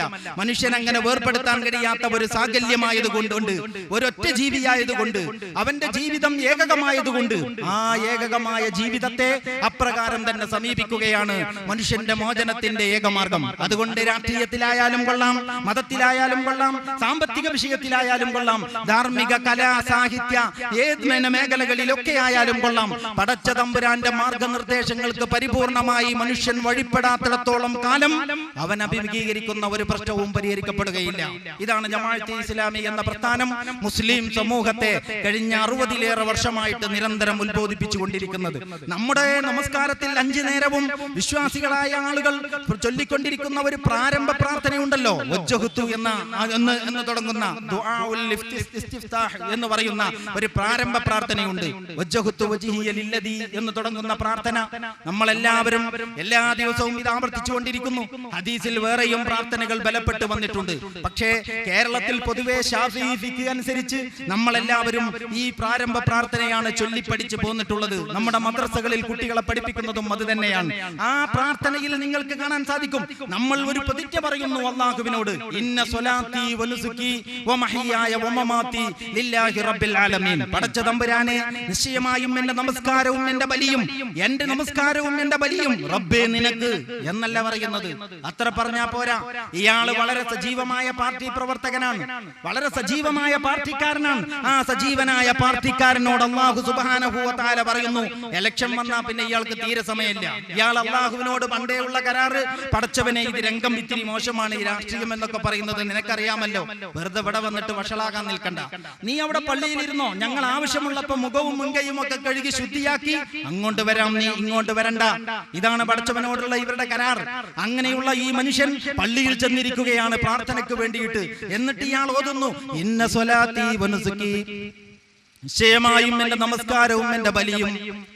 അപ്പൊ അയാളോട് അല്ലാഹ് പറയണം, ഇയാൾ ഈ പക്കാ രാഷ്ട്രീയക്കാരനോട് അല്ലാഹ് പറയണം, ഇനിയും പറ, എന്ത് പറയണം, വമഹിയായ, എന്റെ ജീവിതവും. അപ്പൊ ജീവിതവും കൂടി പറയണം. ഇത് ഈ നമസ്കാരം ഉൾപ്പെടെയുള്ള ആത്മീയ ആരാധനാ കാര്യങ്ങളെ പറ്റിയല്ല. അത് പറഞ്ഞതിന് ശേഷം അതിന്റെ പുറമേ ഉള്ളതിനെ പറ്റിയാണ് ഈ പറയുന്നത്. ഇന്ന സ്വലാത്തി വനുസുക്കി എന്ന് പറഞ്ഞാൽ എന്റെ മതപരമായ കർമ്മങ്ങൾ, നമസ്കാരം, ബലി പോലെയുള്ള കാര്യങ്ങൾ. അതിൽ പെടാതെ പിന്നെന്ത് ബാക്കിയുണ്ട്? ആ ബാക്കിയുള്ള ഒരു ജീവിതമുണ്ടല്ലോ. നമ്മൾ പലർക്കും വീതം വെച്ച് കൊടുത്ത, പലരുടെയും കൊടികൾ പിടിച്ച് സിന്ദാബാദ് വിളിക്കുന്ന പല പദ്ധതികളും പുലർത്താൻ മുസ്ലിം സമുദായത്തിലെ അംഗങ്ങൾ തന്നെ പല പദ്ധതികളും പുലർത്താൻ വേണ്ടി പരസ്പരം പാരവച്ചും പിണങ്ങിയും തമ്മിൽ തല്ലിയും ഗീബത്ത് പറഞ്ഞും അഥവാ പരദൂഷണം പറഞ്ഞും മത്സരിച്ചു കൊണ്ടിരിക്കുന്ന രാഷ്ട്രീയമുണ്ടല്ലോ. ആ രാഷ്ട്രീയം ഉൾപ്പെടുന്ന ജീവിതത്തെ പറ്റിയാണ് ഈ പറയുന്നത്, വമഹിയായ, എന്റെ ജീവിതവും. അപ്പൊ ഇവൻ മനസ്സില്ലാ മനസ്സോടെ പറഞ്ഞു, ആ ശരി കിടക്കട്ടെ, എന്റെ ജീവിതവും. പടച്ചോൻ വിട്ടില്ല, അത് പോരാ, ഇനിയും പറ. ജീവിതത്തിൽ പെടാതെ പിന്നെന്താണ് ബാക്കി? നിങ്ങൾ ആലോചിച്ച് നോക്ക്, ജീവിതത്തിൽ പെടാതെ പിന്നെന്താ ബാക്കി? ജീവിതത്തിൽ പെടാതെ പിന്നെ ബാക്കി നിൽക്കുന്നത് ഇവന്റെ മരണമാണ്. മരണം ജീവിതത്തിന്റെ ഭാഗമാണെങ്കിലും ജീവിതത്തിന്റെ പുറത്താണല്ലോ. അതുകൊണ്ട് അല്ലാഹ് പറയുന്നു, വമഹിയായ വമമാതി. അപ്പൊ ഇന്ന സ്വലാത്തി വനുസുക്കി വമഹിയായ വമമാതി ലില്ലാഹി റബ്ബിൽ ആലമീൻ. 5 നേരവും ഈ പ്രാർത്ഥന ചൊല്ലുന്നവനാണ് ഒരു മുസ്ലിം. അവന്റെ നമസ്കാരത്തിൽ അള്ളാഹുവിന്റെ നേരെ തിരിഞ്ഞു നിന്നുകൊണ്ട് കൈകെട്ടിയതിനു ശേഷം ഈ പ്രതിജ്ഞയിലൂടെയാണ് അവൻ അവന്റെ ആ റബ്ബുമായിട്ടുള്ള അഭിമുഖ സംഭാഷണത്തിലേക്ക് കടക്കുന്നത്. നിശ്ചയമായും എന്റെ നമസ്കാരവും എന്റെ ബലിയും എന്റെ ജീവിതവും എന്റെ മരണവും എല്ലാം നിനക്കാണ് റബ്ബേ. ഇങ്ങനെ പറയുന്ന മുസ്ലിം സമൂഹത്തിലെ മെമ്പർമാർ തന്നെയാണ് ഇവിടത്തെ 1,000 രാഷ്ട്രീയ പാർട്ടികളിൽ അവരുടെ രാഷ്ട്രീയ സിദ്ധാന്തങ്ങൾ സാക്ഷാത്കരിക്കാൻ വേണ്ടി സാമ്പത്തികവും ശാരീരികവുമായി എല്ലാ ത്യാഗവും സഹിച്ചുകൊണ്ടിരിക്കുന്നത് എന്ന വൈരുദ്ധ്യം. ഇതിനെക്കുറിച്ചും ചിന്തിക്കണം. ജമാഅത്തെ ഇസ്ലാമി ഇടതുപക്ഷത്തിന് വോട്ട് കൊടുക്കുമ്പോ ജമാഅത്തെ ഇസ്ലാമിക്കാർ മാർക്സിസ്റ്റുകാരായി എന്ന് പറയുന്നവരുണ്ടല്ലോ. കഴുതപ്പുറത്തും ഒട്ടകപ്പുറത്തും കുതിരപ്പുറത്തും ഒക്കെ ആളുകൾ യാത്ര ചെയ്യാറുണ്ട്. അങ്ങനെ ഒട്ടകപ്പുറത്തൊരാൾ യാത്ര ചെയ്താൽ അയാൾ ഒട്ടകമായി എന്നോ കുതിരപ്പുറത്തൊരാൾ യാത്ര ചെയ്താൽ അയാൾ കുതിരയായി എന്നോ പറയാൻ പാടില്ലെങ്കിൽ ഇടതുപക്ഷത്തിന് ജമാഅത്തെ ഇസ്ലാമിയുടെ പിന്തുണയെ നിങ്ങൾ അങ്ങനെ കാണേണ്ടതുള്ളൂ എന്ന് ഞാൻ ഈ സന്ദർഭത്തിൽ വ്യക്തമാക്കാൻ ഉദ്ദേശിക്കുകയാണ്. ജമാഅത്തെ ഇസ്ലാമി ആകെ കൂടി LDF മാത്രമല്ല പിന്തുണ കൊടുത്തിട്ടുള്ളത്. ജമാഅത്തെ ഇസ്ലാമി കോൺഗ്രസിന് ഇക്കഴിഞ്ഞ ഇപ്പോ കേന്ദ്രത്തിൽ മൻമോഹൻ സിംഗ് ഭരിക്കുന്നുണ്ടല്ലോ. ഈ മൻമോഹൻ സിംഗ് അധികാരത്തിൽ വരാൻ ഇടവന്ന തെരഞ്ഞെടുപ്പിൽ 220-ലധികം മണ്ഡലങ്ങളിൽ ജമാഅത്തെ ഇസ്ലാമി കോൺഗ്രസിനാണ് ദേശീയാടിസ്ഥാനത്തിൽ പിന്തുണ നൽകിയത് എന്ന വസ്തുത ഓർക്കണം. എല്ലാ കാലത്തും മാർക്സിസ്റ്റ് പാർട്ടിയെ പിന്തുണക്കാറുള്ള ജമാഅത്തെ ഇസ്ലാമി എന്നാണ് ചില പത്രങ്ങൾ അച്ചു നിരത്താറുള്ളത്. ഒരൽപ്പം സത്യസന്ധത വേണം പത്രപ്രവർത്തനത്തിന്. അങ്ങനെ സത്യസന്ധതയോടെ പത്രപ്രവർത്തനം നടത്താൻ മാത്രം നിലവാരം ഞങ്ങളുടെ പത്രത്തിനില്ല എന്ന് നേരത്തെ ഇവർക്കറിയാമോ? അതാണ് സംഗതിയെങ്കിൽ ഞങ്ങൾ അംഗീകരിക്കുന്നു. നിങ്ങളുടെ ആ യാഥാർത്ഥ്യ ബോധത്തിന്റെ മുമ്പിൽ ഞങ്ങൾ തലകുനിക്കുന്നു, ഞങ്ങൾക്ക് സംശയമില്ല. പക്ഷെ ഒരു കാര്യം ഞാൻ പറയുന്നു, ജമാഅത്തെ ഇസ്ലാമിയെ സംബന്ധിച്ചിടത്തോളം ഇടതുപക്ഷത്തിന് പിന്തുണ കൊടുത്തിട്ടുള്ളത് ഏത് സന്ദർഭത്തിൽ പിന്തുണ കൊടുത്തിട്ടുണ്ടോ അതിനൊക്കെ കൃത്യമായ ചില നിലപാടുകൾ ഉണ്ടായിട്ടുണ്ട്. ആ നിലപാടുകളുടെ അടിസ്ഥാനത്തിലാണ്. അത് ഇടതുപക്ഷത്തിന്റെ സിദ്ധാന്തങ്ങളോട് നമുക്ക് യോജിപ്പുള്ളത് കൊണ്ടല്ല. കേരളത്തിൽ ജമാഅത്തെ ഇസ്ലാമിയെ പോലെ കമ്മ്യൂണിസത്തെയും കമ്മ്യൂണിസ്റ്റ് മാർക്സിസ്റ്റ് പാർട്ടി ഉൾപ്പെടെയുള്ള ഇടതുപക്ഷ പ്രസ്ഥാനങ്ങളെയും നിരൂപണം നടത്തിയിട്ടുള്ള ഒരു മതസംഘടനയെയും ഒരു രാഷ്ട്രീയ പാർട്ടിയെയും നിങ്ങൾക്ക് കാണാൻ കഴിയില്ല. IPH എന്ന് പറയുന്ന ഒരു പ്രസാധക സംഘമുണ്ട്, കോഴിക്കോട് നിന്നിറങ്ങുന്ന ഇസ്ലാമിക് പബ്ലിഷിംഗ് ഹൗസ്. ഈ IPH-ന് ഒരുപാട് പുസ്തകങ്ങളുണ്ട് മലയാളത്തിൽ. അതിന്റെ ആ ഗ്രന്ഥശേഖരണത്തിൽ മാർക്സിസത്തെയും ഇടതുപക്ഷ ചിന്താധാരകളെയും വിശകലനം ചെയ്യുന്ന എത്ര പുസ്തകങ്ങളുണ്ട് എന്ന് നിങ്ങൾ അതിന്റെ കാറ്റലോഗ് എടുത്തുകൊണ്ടൊന്ന് പരിശോധിച്ച് നോക്കണം. അത്രയധികം പ്രത്യയശാസ്ത്രപരമായി ഇടതുപക്ഷത്തെ അഥവാ മാർക്സിസത്തെയും കമ്മ്യൂണിസത്തെയും മാത്രമല്ല ഭൗതികവാദത്തിൽ അധിഷ്ഠിതമായ കാഴ്ചപ്പാടുകളെ ഇത്രയധികം നിശിതമായി വിശകലനം ചെയ്ത ഒരു ചിന്താധാരയെ നിങ്ങൾക്ക് കേരളത്തിൽ വേറെ കാണുക പ്രയാസകരമാണ് എന്നല്ല, തീരെ കാണുക സാധ്യമല്ല എന്ന് ഞാൻ ഈ സന്ദർഭത്തിൽ വ്യക്തമാക്കാൻ ഉദ്ദേശിക്കുകയാണ്. ഇത് കേരളത്തിലെ ഒരു IPH-ന്റെ കാര്യമല്ല. അഖിലേന്ത്യാ ജമാഅത്തെ ഇസ്ലാമിയുടെ അഥവാ ജമാഅത്തെ ഇസ്ലാമി ഹിന്ദിന്റെ മർക്കസി മക്തബ ഇസ്ലാമി എന്ന് പറയുന്ന ഒരു ഇസ്ലാമിക പ്രസിദ്ധീകരണാലയമുണ്ട്. ആ പ്രസിദ്ധീകരണാലയം ഉറുദുവിലും ഇംഗ്ലീഷിലും മറ്റു ഭാഷകളിലും ഒക്കെ ആയിട്ട് ആയിരക്കണക്കിന് പുസ്തകങ്ങൾ ഇറക്കിയിട്ടുണ്ട്. ആ പുസ്തകങ്ങളിലും ഭൗതികതയെ വിശകലനം ചെയ്യുന്നതിൽ, ഭൗതികവാദത്തെ നേരിടുന്നതിൽ നമ്മുടെ വിശകലനം അനുസരിച്ച് മുതലാളിത്തവും കമ്മ്യൂണിസവും തമ്മിൽ വലിയ അന്തരമുണ്ട് എന്നാണ് കമ്മ്യൂണിസ്റ്റുകളും മുതലാളിത്തവാദികളും പറയാറുള്ളത്. പക്ഷേ ജമാഅത്തെ ഇസ്ലാമി പറയുന്നു കമ്മ്യൂണിസവും മുതലാളിത്തവും തമ്മിൽ അന്തരമുണ്ട് എന്ന് പറയുന്നത് സമ്പത്തിനെ സമീപിക്കുന്ന വിഷയത്തിലാണ്. വ്യക്തിയുടേതാണോ സ്റ്റേറ്റിന് മുതലിന്റെ ഉടമാവകാശം വ്യക്തിക്കാണോ അതല്ല സ്റ്റേറ്റിനാണോ? ഇതിൽ വ്യക്തിക്കാണ് എന്ന് മുതലാളിത്തം പറയുമ്പോ സ്റ്റേറ്റിനാണ് എന്ന് കമ്മ്യൂണിസം പറയുന്നു. പക്ഷേ ഒരു കാര്യത്തിൽ ഇവർ രണ്ടു കൂട്ടരും യോജിക്കുന്നു. എന്താണ് ആ കാര്യം? മുതല് സമ്പത്ത് എന്ന് പറയുന്നത് മനുഷ്യന്റേതാണ്. സമ്പത്ത് എന്ന് പറയുന്നത് മനുഷ്യന്റേതാണ്. അത് വ്യക്തിയുടെ ഉടമസ്ഥതയിലാണോ അതല്ല സ്റ്റേറ്റിന്റെ ഉടമസ്ഥതയിലോ? അതിൽ മാത്രമേ ഇവർ അഭിപ്രായ വ്യത്യാസമുള്ളൂ. ജമാഅത്തെ ഇസ്ലാമി പറയുന്നു സമ്പത്ത് മാത്രമല്ല, ഈ കാണുന്നതെല്ലാം ദൈവത്തിന്റെ ദാനമാണ്. ഈ ഭൂമിയിൽ മനുഷ്യൻ ദൈവത്തിന്റെ പ്രതിനിധിയാണ്. പ്രപഞ്ചനാഥന്റെ അല്ലാഹുവിന്റെ ഖലീഫയാണ് ഭൂമിയിൽ മനുഷ്യൻ. അവനൊരു ദൗത്യമുണ്ട് ഇവിടെ. ആ ദൗത്യം അല്ലാഹു തന്നെ നിർണയിച്ചു തന്നിട്ടുണ്ട്. ആ ദൗത്യം ഇവിടെ നടക്കില്ലെന്ന് കരുതി മാറ്റിവെച്ച് മറ്റുള്ളവരുടെ തിന്നുന്ന മുടിവൻ കൊടികളും മുദ്രാവാക്യങ്ങളുമായി അവരുടെ പിന്നാലെ പോകാൻ മുസ്ലിം സമുദായത്തിന് അല്ലാഹു സുബ്ഹാനഹു വ തആലയോ അന്ത്യപ്രവാചകൻ മുഹമ്മദ് മുസ്തഫ സല്ലല്ലാഹു അലൈഹി വസല്ലമയോ അനുവാദം നൽകിയിട്ടില്ല എന്ന് ജമാഅത്തെ ഇസ്ലാമി മനസ്സിലാക്കുന്നു. അതുകൊണ്ട് ഇസ്ലാമിക സമൂഹത്തിന്റെ ആദ്യകാലം ഏതൊരു നിലപാടിലൂടെയാണോ ഉജ്ജ്വലമായി വിജയിച്ചത്, ആ നിലപാട് കൊണ്ട് മാത്രമേ മുസ്ലിം സമുദായത്തിന്റെ അവസാനത്തിലും വിജയമുണ്ടാകൂ എന്നാണ് ജമാഅത്തെ ഇസ്ലാമി മനസ്സിലാക്കുന്നത്. അതുകൊണ്ട് അതുകൊണ്ട് പ്രവാചകൻ സല്ലല്ലാഹു അലൈഹി വസല്ലമയുടെ കാലത്ത് 4 ഖലീഫമാരുടെ കാലത്ത് ഇസ്ലാമിക സമൂഹം എപ്രകാരമായിരുന്നുവോ അങ്ങനെ മുസ്ലിം സമൂഹം ജീവിക്കണം. അവരുടെ ജീവിതത്തെ അവർ മതപരം, അവർ രാഷ്ട്രീയം എന്ന് പറഞ്ഞ് വിഭജിക്കരുത്. അവരവരുടെ ജീവിതത്തിൽ മുഴുവനും പടച്ച തമ്പുരാനെ പരിപൂർണമായിട്ടും വഴിപ്പെടണം. അവന്റെ നിയമങ്ങൾക്ക് വിധേയമാകണം. അവന്റെ വാക്കുകൾക്ക് വിലയും നിലയുമുള്ള ഒരു സാമൂഹിക സ്ഥിതിവിശേഷം ഉണ്ടാക്കാൻ വേണ്ടി പരിശ്രമിക്കണം. ഇതാണ് മുസ്ലിം സമൂഹത്തിന്റെ ദൗത്യം. ഇതൊരിക്കലും തന്നെ വർഗീയമായ ദൗത്യമല്ല. ജമാഅത്തെ ഇസ്ലാമിയുടെ നേരെ തീവ്രവാദവും വർഗീയവാദവും ഒക്കെ ആരോപിക്കുന്നതിനെ പറ്റി എനിക്ക് മുമ്പ് പ്രസംഗിച്ച സഹോദരൻ ഷറഫുദ്ദീൻ ഇവിടെ അത്യാവശ്യത്തിന് പരാമർശിച്ചതുകൊണ്ട് ഞാനിപ്പോ ആ ചർച്ചയിലേക്ക് പോകുന്നില്ല. ഞാൻ പറഞ്ഞു വരുന്നത് ഒരൊറ്റ കാര്യമാണ്.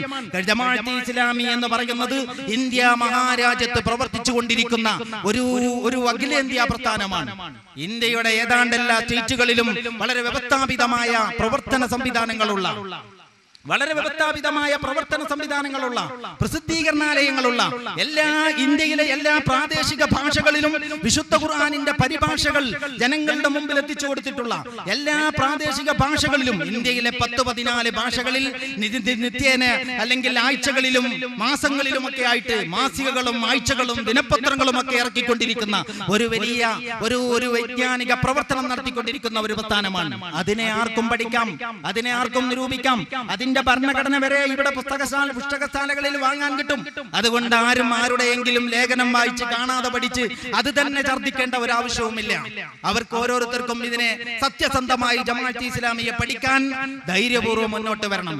എന്നിട്ട് ഇന്ന തകരാറുണ്ട് ജമാഅത്തെ ഇസ്ലാമിക്ക് എന്നവർ ആത്മാർത്ഥതയോടെ ആണത്വത്തോടെ ജനങ്ങളുടെ മുമ്പിൽ പറയട്ടെ. ഞങ്ങൾ അതിനെ ഹൃദയപൂർവ്വം സ്വാഗതം ചെയ്യും. അത് മതമേഖലയിൽ നിന്നായാലും കൊള്ളാം, അത് രാഷ്ട്രീയ മേഖലയിൽ നിന്നായാലും കൊള്ളാം. പക്ഷേ നിർഭാഗ്യവശാൽ ജമാഅത്തെ ഇസ്ലാമിയെ സത്യസന്ധമായി പഠിക്കാൻ, ജമാഅത്തെ ഇസ്ലാമിയെ സത്യസന്ധമായി വിമർശിക്കാൻ, ജമാഅത്തെ ഇസ്ലാമിയെ സത്യസന്ധമായി നിരൂപണ വിധേയമാക്കാൻ മുസ്ലിം സമൂഹത്തിൽ നിന്ന് മാത്രമല്ല പൊതുസമൂഹത്തിൽ നിന്ന് പോലും വളരെ വളരെ അപൂർവമായിട്ടേ ശ്രമം നടന്നിട്ടുള്ളൂ എന്ന് പറയേണ്ടി വന്നിരിക്കുകയാണ്. എന്തുകൊണ്ടാണ് അങ്ങനെ സംഭവിച്ചത്?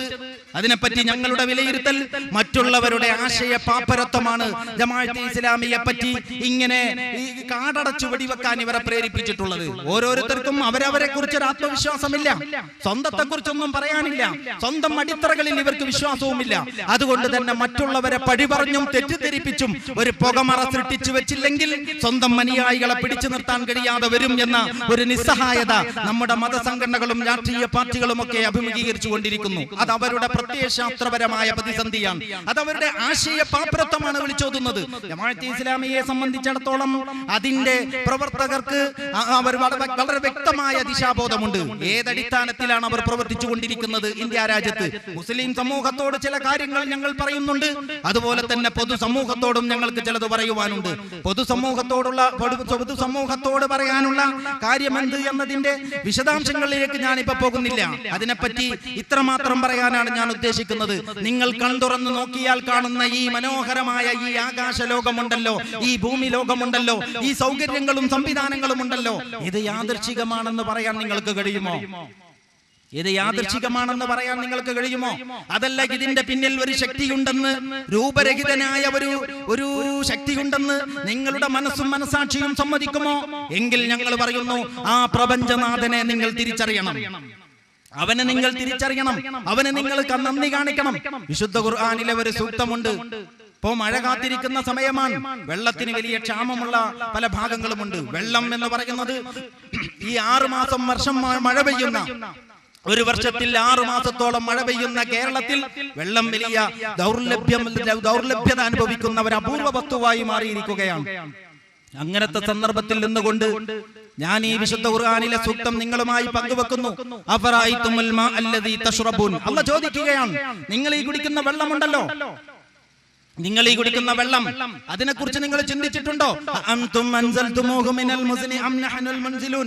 അതിനെ മേഘപടലങ്ങളിൽ നിന്ന് താഴോട്ടിറക്കുന്നത് നിങ്ങളോ അതല്ല നാമോ? ഇതിപ്പോ എന്താ അത്ര വലിയ കാര്യമാണോ? ആകാശത്ത് നിന്ന് മഴ വർഷിപ്പിക്കുന്നത് ഞാനാണ് എന്ന് പ്രപഞ്ചനാഥൻ അവകാശപ്പെട്ടാൽ നമ്മളിപ്പോ എന്തിനാ തർക്കിക്കാൻ പോണ്ടത്? ആയിക്കോട്ടെ, കുഴപ്പമെന്താ? അങ്ങനെയുള്ള ഒരു സാധു വിഷയമല്ല ഇത്. ഇതിന്റെ തുടർന്ന് പറയുന്ന കാര്യം എന്താണ്? അതാണ് ഗൗരവപ്പെട്ട പോയിന്റ്. അതിലാണ് ശ്രദ്ധിക്കേണ്ടത്. തുടർന്ന് വിശുദ്ധ ഖുർആനിൽ അല്ലാഹു സുബ്ഹാനഹു വ തആല ചോദിക്കുന്നു. ഈ ചോദ്യം മുസ്ലിമിനോട് മാത്രമുള്ള ചോദ്യമല്ല, എല്ലാ മനുഷ്യനോടുമുള്ള ചോദ്യമാണ് എന്ന് ജമാഅത്തെ ഇസ്ലാമി മനസ്സിലാക്കുന്നു. എന്താണ്? ലൗ നശാഉ ലജഅൽനാഹു ഉജാജൻ ലൗ നശാഉ ലജഅൽനാഹു ഉജാജൻ ഫലൗലാ തഷ്കുറൂൻ. നാം ഉദ്ദേശിച്ചിരുന്നുവെങ്കിൽ അതിനെ ഉപ്പ് രസമുള്ളതാക്കുമായിരുന്നു. നിങ്ങൾ ചിന്തിച്ചു നോക്കിയിട്ടുണ്ടോ? ഭൂമിയിൽ 70% വെള്ളമാണ്, ബാക്കി 30%ലാണ് കര. ആ കരയിലാണ് മരുഭൂമികൾ, പീഠഭൂമികൾ, ചതുപ്പ് പ്രദേശങ്ങൾ, ഹിമാലയം, സാനുക്കൾ പോലെയുള്ള പർവ്വത ശൃംഖങ്ങൾ. ആകാശാന്തരീക്ഷത്തിലേക്ക് തല ഉയർത്തിക്കൊണ്ട് അമ്പളി അമ്മാമനോട് മുത്തം കൊടുത്തുകൊണ്ട് അടക്കം പറയുന്ന ഗിരിശൃംഖങ്ങൾ, പിന്നെ വലിയ വലിയ മഞ്ഞുമലകൾ, അങ്ങനെ ജീവിക്കാൻ പറ്റാത്ത ഒരുപാട് അതുപോലെ ഘോര വനാന്തരങ്ങൾ. ഇതെല്ലാം കഴിച്ച് ബാക്കിയുള്ള ഒരു തിരിപ്പിടിയോളം സ്ഥലത്താണ് മനുഷ്യന്റെ ഈ ജീവിതം. അപ്പൊ 70% വെള്ളമാണ്. ഈ 70% വെള്ളം എന്ന് പറഞ്ഞാൽ നമ്മുടെ ശുദ്ധജലാശയങ്ങളല്ല, നമ്മുടെ ഈ കിണറുകൾ, തോടുകൾ, തടാകങ്ങൾ, അരുവികൾ, പുഴകൾ എന്നൊക്കെ പറയുന്നതുണ്ടല്ലോ, അത് വളരെ വളരെ പരിമിതമായ ഒരു സാധനമാണ്. വളരെ വളരെ പരിമിതമായ. കൂടുതൽ വെള്ളമുള്ളത് ഉപ്പ്. വലിയ 7 മഹാസമുദ്രങ്ങളുണ്ട്, അതിലെ ഉപ്പ് വെള്ളമാണ്. നമ്മൾക്കറിയാം, നമ്മുടെ കുട്ടികൾ സ്കൂളിൽ പഠിക്കുന്നു, നമ്മളൊക്കെ മനസ്സിലാക്കിയിട്ടുണ്ട്. എന്ത്? വെള്ളം ബാഷ്പീകരിച്ച് ബാഷ്പീകരിച്ച് ആകാശത്തേക്ക് ഉയർന്ന് അത് ഘനീഭവിച്ചിട്ടാണ് മഴ വർഷിക്കുന്നത് എന്ന് ശാസ്ത്രീയമായ നമ്മുടെ പഠനത്തിലൂടെ ഇന്ന് മനസ്സിലാക്കപ്പെട്ടിട്ടുണ്ട്. അല്ലാഹു സുബ്ഹാനഹു വ തആല 6-ാം നൂറ്റാണ്ടിലെ ആ നിരക്ഷരരായ ജനസമൂഹത്തിലേക്ക് വന്ന നിരക്ഷരനായ പ്രവാചകന്റെ നാവിലൂടെ മാനവ സമൂഹത്തോട് ചോദിക്കുകയാണ്, നാം ഉദ്ദേശിച്ചിരുന്നുവെങ്കിൽ ആ മഴയെ ഉപ്പുരസമുള്ളതാക്കുമായിരുന്നു. ഇപ്പൊ ഗൾഫ് രാജ്യങ്ങളിലൊക്കെ പോയ ആളുകൾക്കറിയാം, അവിടെ ശുദ്ധജലത്തിന് വേണ്ടിയിട്ട് കടലിൽ നിന്ന് വെള്ളം ശുദ്ധീകരിക്കുന്ന വലിയ പ്ലാന്റുകളുണ്ട്. അവിടെ വെള്ളത്തിനാണ് പെട്രോളിനെക്കാളും വില എന്ന് നിങ്ങൾ കേട്ടിരിക്കും. അപ്പോ ഈ വെള്ളം ശുദ്ധീകരിക്കുക എന്നത് ലക്ഷക്കണക്കിന് ഡോളർ വില ചെലവുള്ള ഒരു വലിയ അധ്വാനമാണ്. കടലിൽ നിന്ന് ഉപ്പ് രസം പോക്കി ശുദ്ധജലമാക്കി മാറ്റുക എന്ന് പറയുന്ന പണി. ഈ പണിയാണ് പടച്ച തമ്പുരാൻ 5 പൈസയുടെ ചെലവില്ലാതെ നിരന്തരം ചെയ്തുകൊണ്ടിരിക്കുന്നത്. അതുകൊണ്ട് ഈ സമുദ്രങ്ങളിൽ നിന്ന് ഉപ്പുരസമുള്ള ഈ സമുദ്രങ്ങളിൽ നിന്ന് ജലം ബാഷ്പീകരിച്ച്, വെള്ളം ബാഷ്പീകരിച്ച് മുകളിലോട്ട് പോകുമ്പോൾ അതിന്റെ ഉപ്പിന്റെ അംശങ്ങൾ വേർപെടുത്തി അതിലെ ശുദ്ധജലം മാത്രം മുകളിലോട്ട് കൊണ്ടുപോകുന്ന ഈ പണി ഞാൻ ചെയ്തിട്ടില്ലായിരുന്നുവെങ്കിൽ, അതാണ് ഈ പണി ഞാൻ ചെയ്തിട്ടില്ലായിരുന്നുവെങ്കിൽ ലൗ നശാഉ ലജഅൽനാഹു ഉജാജൻ, ഉപ്പുമഴ പെയ്യുമായിരുന്നു ആകാശത്തിൽ നിന്ന്. അതാണ് പടച്ച തമ്പുരാൻ പറയുന്നത്. വലൗലാ തഷ്കുറൂൻ, എന്നിട്ട് നിങ്ങൾ എന്തുകൊണ്ട് നന്ദി കാണിക്കുന്നില്ല? അതുകൊണ്ട് ജമാഅത്തെ ഇസ്ലാമി മുസ്ലിം സമൂഹത്തോട് നേരത്തെ പറഞ്ഞതുപോലെയുള്ള ചില പ്രധാനപ്പെട്ട ആശയപരവും അടിസ്ഥാന സ്വഭാവമുള്ളതുമായ വിഷയങ്ങൾ പറയുന്നത് പോലെ സമൂഹത്തിലെ എല്ലാ മനുഷ്യരോടും അതിന് പൊതുവായ ചില പ്രബോധനവും പ്രചാരണവും കൂടിയുണ്ട്. അത് ഈ പ്രപഞ്ചനാഥന്റെ അനുഗ്രഹങ്ങളെയും സാന്നിധ്യത്തെ മനസ്സിലാക്കാൻ പറ്റുന്ന അടയാളങ്ങളെയും പറ്റി ചിന്തിച്ച് നമ്മുടെ ഓരോരുത്തരുടെയും ഉത്തരവാദിത്തം എന്താണ് എന്ന് മനസ്സിലാക്കിയിട്ട് ആ ഉത്തരവാദിത്ത നിർവഹണത്തിന് ഓരോരുത്തരും സന്നദ്ധമാകണം. അതിന് തടസ്സമാകരുത് മുസ്ലിം സമുദായത്തിന്റെ ഈ അറിവുകേടും ഈ അന്തംകെട്ട നിലപാടുകളും എന്നാണ് ഞങ്ങളുടെ വിനീതമായ അപേക്ഷ. ഇത് വളരെ പ്രധാനപ്പെട്ട ഒരു പ്രബോധനമാണ്.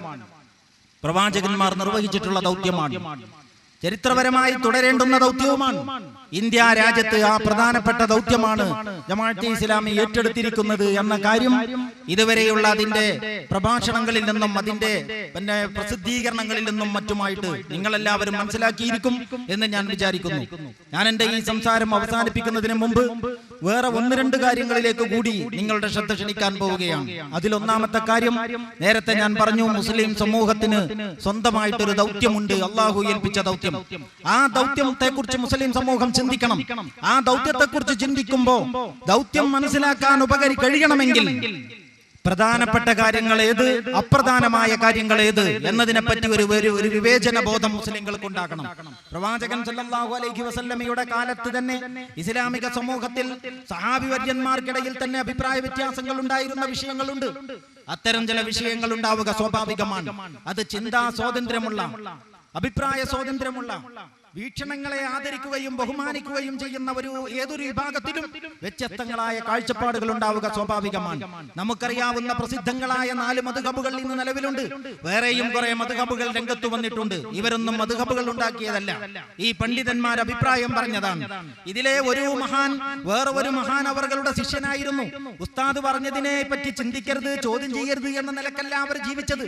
അവരും ചിന്തിച്ചു, ഉസ്താദ് പഠിപ്പിച്ചു, അവരത് മനസ്സിലാക്കി. എന്നിട്ട് പിന്നെ ഉസ്താദിനെ ശേഷം ഇവരും ഉസ്താദ് ജീവിച്ചിരിക്കുമ്പോ തന്നെ ഇവർ ചിന്തിച്ചു, എനിക്ക് തന്ന ബുദ്ധി കൊണ്ട് അള്ളാഹുവിന്റെ ഈ ദീനിനെ പറ്റി ഞാനും ചിന്തിക്കേണ്ടതുണ്ട് എന്ന അടിസ്ഥാനത്തിൽ അവർ ചിന്തിച്ചു. അങ്ങനെ പഠിച്ചു.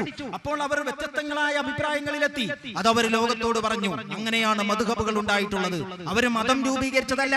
അതുകൊണ്ട് ഈ മദ്ഹബുകൾ ഉണ്ടായതുപോലെ 4 മദ്ഹബുകളും നമ്മൾ അംഗീകരിക്കുന്നത് പോലെ മുസ്ലിം സമൂഹത്തെ സംബന്ധിച്ചിടത്തോളം അഭിപ്രായ വ്യത്യാസങ്ങളുള്ള വിഷയങ്ങൾക്കപ്പുറം ഏകാഭിപ്രായമുള്ള ചില വിഷയങ്ങളുണ്ട്. അതുകൊണ്ട് ജമാഅത്തെ ഇസ്ലാമി എന്ന പ്രസ്ഥാനം രണ്ടഭിപ്രായമുള്ള മസലകളിൽ ഏതെങ്കിലും ഒരു അഭിപ്രായത്തെ ബലപ്പെടുത്തുന്ന പ്രസ്ഥാനമല്ല. ഇതാണ് എനിക്ക് ഒന്നാമതായിട്ട് ആ ഇനത്തിൽ പറയാനുള്ള കാര്യം. ജമാഅത്തെ ഇസ്ലാമി എന്ന പ്രസ്ഥാനം രണ്ടഭിപ്രായങ്ങളുള്ള ഒരുപാട് മസലകളുണ്ട്. കൈ എവിടെ കെട്ടാം എന്നതിനെ പറ്റി നമുക്ക് അങ്ങനെ രണ്ടഭിപ്രായമുണ്ട്. സ്ത്രീകൾ പള്ളിയിൽ പോകുന്ന വിഷയത്തിൽ രണ്ടഭിപ്രായം ഉണ്ടാകാം. വേറെ പല വിഷയങ്ങളിലും രണ്ടഭിപ്രായങ്ങളുണ്ട്. ഈ രണ്ടഭിപ്രായങ്ങളുള്ള ഫിഖിന്റെ മസലകളെ വിശകലനം നടത്തിയിട്ട് അതിലൊരഭിപ്രായത്തെ ബലപ്പെടുത്തുക. ആ അഭിപ്രായം ശരിയല്ല, ഈ അഭിപ്രായമാണ് കൂടുതൽ ശരി എന്ന് സ്ഥാപിക്കുക. അതിനു വേണ്ടിയിട്ട് ജിഹാദ് ചെയ്യുക, അതിനു വേണ്ടിയിട്ട് ജീവത്യാഗം ചെയ്യുക, അത് തന്നെ ഒരു മുഖ്യ വിഷയമാക്കി എടുക്കുക. ഇത് ജമാഅത്തെ ഇസ്ലാമിയുടെ പരിപാടിയല്ല. ജമാഅത്തെ ഇസ്ലാമി അതിനേക്കാൾ പ്രധാനപ്പെട്ട മുസ്ലിം ഉമ്മത്തിന് ഏകാഭിപ്രായമുള്ള വിഷയങ്ങൾ മുസ്ലിം സമൂഹത്തെ കൊണ്ട് ഏറ്റെടുപ്പിക്കുക എന്ന ഒരു മുഖ്യ ദൗത്യത്തിന് വേണ്ടി നിലകൊള്ളുന്ന പ്രസ്ഥാനമാണ്. അതുകൊണ്ട് അടിസ്ഥാനപരമായ ഈ വിഷയത്തിൽ നിങ്ങൾക്ക് യോജിക്കാൻ കഴിയുന്നുവെങ്കിൽ മറ്റു വിഷയങ്ങളിൽ ഉണ്ടാകുന്ന വിശാലതയും അതിലുണ്ടാകുന്ന വിട്ടുവീഴ്ചയും അതൊരിക്കലും തന്നെ സുന്നത്ത് താല്പര്യത്തിന് വിരുദ്ധമായതോ അഴകുഴമ്പനോ ആയ നിലപാടല്ല എന്ന് ഞങ്ങൾ വ്യക്തമാക്കാൻ ഉദ്ദേശിക്കുകയാണ്. അതുകൊണ്ട് രണ്ടഭിപ്രായങ്ങളിൽ ഏതെങ്കിലും ഒരു അഭിപ്രായത്തെ ബലപ്പെടുത്താനല്ല, മുസ്ലിം ഉമ്മത്തിന് ഏകാഭിപ്രായമുള്ള കാര്യങ്ങൾ സ്ഥാപിച്ചെടുക്കുവാനും പ്രയോഗത്തിൽ വരുത്തുവാനുമാണ് ജമാഅത്തെ ഇസ്ലാമി ശ്രമിച്ചുകൊണ്ടിരിക്കുന്നത്. എന്താണ് മുസ്ലിം സമൂഹത്തിന് ഏകാഭിപ്രായമുള്ളത് എന്നതുകൊണ്ട് ഉദ്ദേശിച്ചത് എന്ന് വ്യക്തമല്ലെങ്കിൽ ഞാൻ ഒന്നുകൂടി വ്യക്തമാക്കാൻ ഉദ്ദേശിക്കുന്നു. ഉദാഹരണത്തിന് ഇസ്ലാം സമഗ്രമാണ്. ഇന്നിപ്പോ ആർക്കെങ്കിലും തർക്കണ്ടോ? ഇസ്ലാം സമഗ്രമാണ് എന്നെല്ലാവരും പറയുന്നു. ഇസ്ലാമിന്റെ സമഗ്രത ഇത് ഒരു 25 അല്ലെങ്കിൽ 50 കൊല്ലങ്ങൾക്ക് മുമ്പ് ഇസ്ലാമിനെ ഇങ്ങനെ സമഗ്രം എന്ന് നിങ്ങൾക്ക് എല്ലായിടത്തും കേൾക്കാൻ കഴിയുമായിരുന്നോ? ഒരിക്കലുമില്ല. ഇസ്ലാമിനെ പറ്റി സമഗ്രം എന്ന പ്രയോഗം തന്നെ കേരളീയ സമൂഹത്തിന് പരിചയപ്പെടുത്തി കൊടുത്തത് ജമാഅത്തെ ഇസ്ലാമിയുടെ പ്രസിദ്ധീകരണങ്ങളാണ്. സംശയമുള്ളവർ കേരളത്തിന്റെ ഒരു 30 അല്ലെങ്കിൽ 25 അല്ലെങ്കിൽ 50 കൊല്ലങ്ങൾക്ക് മുമ്പുള്ള കേരളീയ സമൂഹത്തിന്റെ രചനകളും അതുപോലെയുള്ള പ്രസിദ്ധീകരണങ്ങളും ഒക്കെ എടുത്ത് പരിശോധിക്കട്ടെ. അപ്പൊ നമുക്ക് കാണാൻ പറ്റും ഇസ്ലാമിന്റെ സമഗ്രത എന്നത് ജമാഅത്തെ ഇസ്ലാമി മുസ്ലിം സമൂഹത്തിനെ ബോധ്യപ്പെടുത്തിയിട്ടുള്ള ഒരു കാര്യമാണ്. അതിലൊരാൾക്കും ഇന്ന് എതിരഭിപ്രായമില്ല. അപ്പൊ ഈ അഭിപ്രായമുള്ള വിഷയത്തെ ഏറ്റെടുത്തുകൊണ്ട് ഇസ്ലാം സമഗ്രം എന്ന് പറയുകയും എന്നിട്ട് ജീവിതത്തിന്റെ ബഹുഭൂരിപക്ഷം മേഖലകളിലും ഇസ്ലാം അല്ലാത്തതിനു വേണ്ടി പണിയെടുക്കുകയും പണമൊഴുക്കുകയും ചെയ്യുന്ന വൈരുദ്ധ്യമുണ്ടല്ലോ, അത് അവസാനിപ്പിക്കണം. മുസ്ലിങ്ങൾ പൂർണ്ണമായും അല്ലാഹുവിനുള്ള വിധേയത്വത്തിന്റെ വഴിയിലേക്ക് വരണം. ഇതാണ് ജമാഅത്തെ ഇസ്ലാമി പറയുന്നത്. ഇത് ഏകാഭിപ്രായമുള്ള വിഷയമാണ്, ഇതിൽ ഭിന്നതയില്ല. അങ്ങനത്തെ കാര്യങ്ങളാണ് ജമാഅത്തെ ഇസ്ലാമിയുടെ മുഖ്യ വിഷയം എന്ന് മനസ്സിലാക്കിക്കൊണ്ട് വേണം ഈ പ്രസ്ഥാനത്തെ പഠിക്കാം. ഇതൊരു മദ്ഹബി പ്രസ്ഥാനമാണെന്നോ ഇത് വേറെ ഏതോ ഒരു പുതിയ വാദഗതി സ്ഥാപിക്കാനുള്ള സംഘമാണെന്നോ മനസ്സിലാക്കിക്കൊണ്ട് നിങ്ങൾ ഇതിനെ പഠിക്കാൻ ശ്രമിച്ചാൽ ഒരിക്കലും നിങ്ങൾക്ക് യാഥാർത്ഥ്യം മനസ്സിലാക്കാൻ കഴിയില്ലെന്നുള്ള ഒരു വസ്തുത ഞാൻ ഈ സന്ദർഭത്തിൽ വ്യക്തമാക്കാൻ ഉദ്ദേശിക്കുകയാണ്. രണ്ടാമത്തെ കാര്യം ഞാൻ നേരത്തെ പറഞ്ഞതിൽ തന്നെയുണ്ട്. അതായത് മുസ്ലിം സമൂഹത്തെ സംബന്ധിച്ചിടത്തോളം നമ്മുടെ മതപണ്ഡിതന്മാരും അതുപോലെയുള്ള ആളുകളും ഇന്ന് അവരെ നയിച്ചുകൊണ്ടിരിക്കുന്നത് ഏതു വഴിക്കാണ് എന്ന് സാധാരണക്കാർ ചിന്തിക്കണം. ഈ സമുദായത്തിന് ഇന്നത് അഭിമുഖീകരിച്ചുകൊണ്ടിരിക്കുന്ന എല്ലാ പ്രശ്നങ്ങൾക്കും പരിഹാരമായിട്ട് ഈ മതപണ്ഡിതന്മാർ ഇവരെ നയിച്ചുകൊണ്ടിരിക്കുന്ന വഴിയെ പോയാൽ സാധ്യമാണോ? രക്ഷപ്പെടാൻ കഴിയുമോ? ഇന്ന് നമ്മൾ അഭിമുഖീകരിക്കുന്ന ചെറുതും വലുതുമായ കുറെ പ്രതിസന്ധികളെ പറ്റി ഞാൻ ഇടയ്ക്കെന്റെ സംസാരത്തിൽ പറഞ്ഞു. ഇതിൽ നിന്ന് മോചനം നേടണമെങ്കിൽ നമ്മുടെ ഈ ജീവിതത്തിൽ ഒരു സമൂലമായ ഒരു അഴിച്ചുപണി സാധ്യമാകണം. അങ്ങനെയല്ലാതെ നിങ്ങൾക്ക് ഇന്ന് അഭിമുഖീകരിക്കുന്ന പ്രതിസന്ധികളിൽ നിന്ന് രക്ഷപ്പെടുക സാധ്യമല്ല. അങ്ങനെ സമൂലമായ ഒരു അഴിച്ചുപണി സാധ്യമാകണമെങ്കിൽ ഇസ്ലാമിനെ പരിപൂർണമായി പഠിക്കുവാനും അങ്ങനെ തന്നെ അത് ജീവിതത്തിൽ പകർത്തുവാനും ശ്രമിക്കണം. ജമാഅത്തെ ഇസ്ലാമിയാണ് ഇത് പറയുന്നത് എന്നതുകൊണ്ട് എതിർത്തേ തീരൂ എന്ന രീതിയിൽ ഒരു കാര്യത്തെയും നമ്മൾ കാണാൻ പാടില്ലാത്തതാണ്. തുറന്ന മനസ്സോടെ എന്ത് എന്തിനേയും കേൾക്കാനും പഠിക്കാനുമുള്ള ആഹ്വാനമാണ് നമുക്ക് വിശുദ്ധ ഖുർആൻ നൽകിയിട്ടുള്ളത്. അതാണ് മഹാന്മാരുടെ പാരമ്പര്യം, അതാണ് ശരിയായ രീതി. ആ രീതിയിലൂടെയാണ് നമ്മുടെ മുൻഗാമികളായ ആളുകൾ പോയത്. അതുകൊണ്ടാണ് അവർ വിജയത്തിന്റെ വഴിയിലേക്ക് എത്തിയത്. അതുകൊണ്ട് വിജയത്തിന്റെ വഴി എന്ന് പറയുന്നത് കാര്യങ്ങളെ തുറന്ന മനസ്സോടെ പഠിക്കുവാനും മനസ്സിലാക്കുവാനുമുള്ള സന്നദ്ധതയാണ് എന്ന് ഞാൻ പറയാൻ ആഗ്രഹിക്കുകയാണ്. വിശുദ്ധ ഖുർആനിനെയും പ്രവാചക ചര്യയെയും തുറന്ന മനസ്സോടെ നിങ്ങൾ പഠിക്കുന്ന പക്ഷം ജമാഅത്തെ ഇസ്ലാമി പറയുന്നത് പോലെയുള്ള ഒരു ജീവിതക്രമമാണ് പ്രവാചകൻ സല്ലല്ലാഹു അലൈഹി വസല്ലമ സമർപ്പിച്ചിട്ടുള്ളത് എന്ന് നിങ്ങൾക്ക് ബോധ്യപ്പെടും. ഒരാൾക്കും ആ കാര്യത്തിൽ സംശയമുണ്ടാകുകയില്ല. അവിടുന്ന് മതപണ്ഡിതനായിരുന്നു, അവിടുന്ന് പ്രഭാഷകനായിരുന്നു, അവിടുന്ന് പള്ളിയിലെ ഖത്തീബും ഇമാമുമായിരുന്നു, അവിടുന്ന് പടക്കളത്തിൽ പോരാളിയായി ഇറങ്ങി രംഗത്ത് വന്നിരുന്നു, അവിടുന്ന് ഭരണാധികാരിയായിരുന്നു, അവിടുന്ന് നിയമനിർമ്മാതാവായിരുന്നു. ജീവിതത്തിന്റെ എല്ലാ തലങ്ങളിലും മനുഷ്യ സമൂഹത്തിന് നേതൃത്വം നൽകാൻ ആ പ്രവാചകന് സാധിച്ചുവെങ്കിൽ അതാണ് വഴി, അത് മാത്രമാണ് വഴി. ആ വഴിയിൽ നിന്ന് നിങ്ങൾ അതാണ്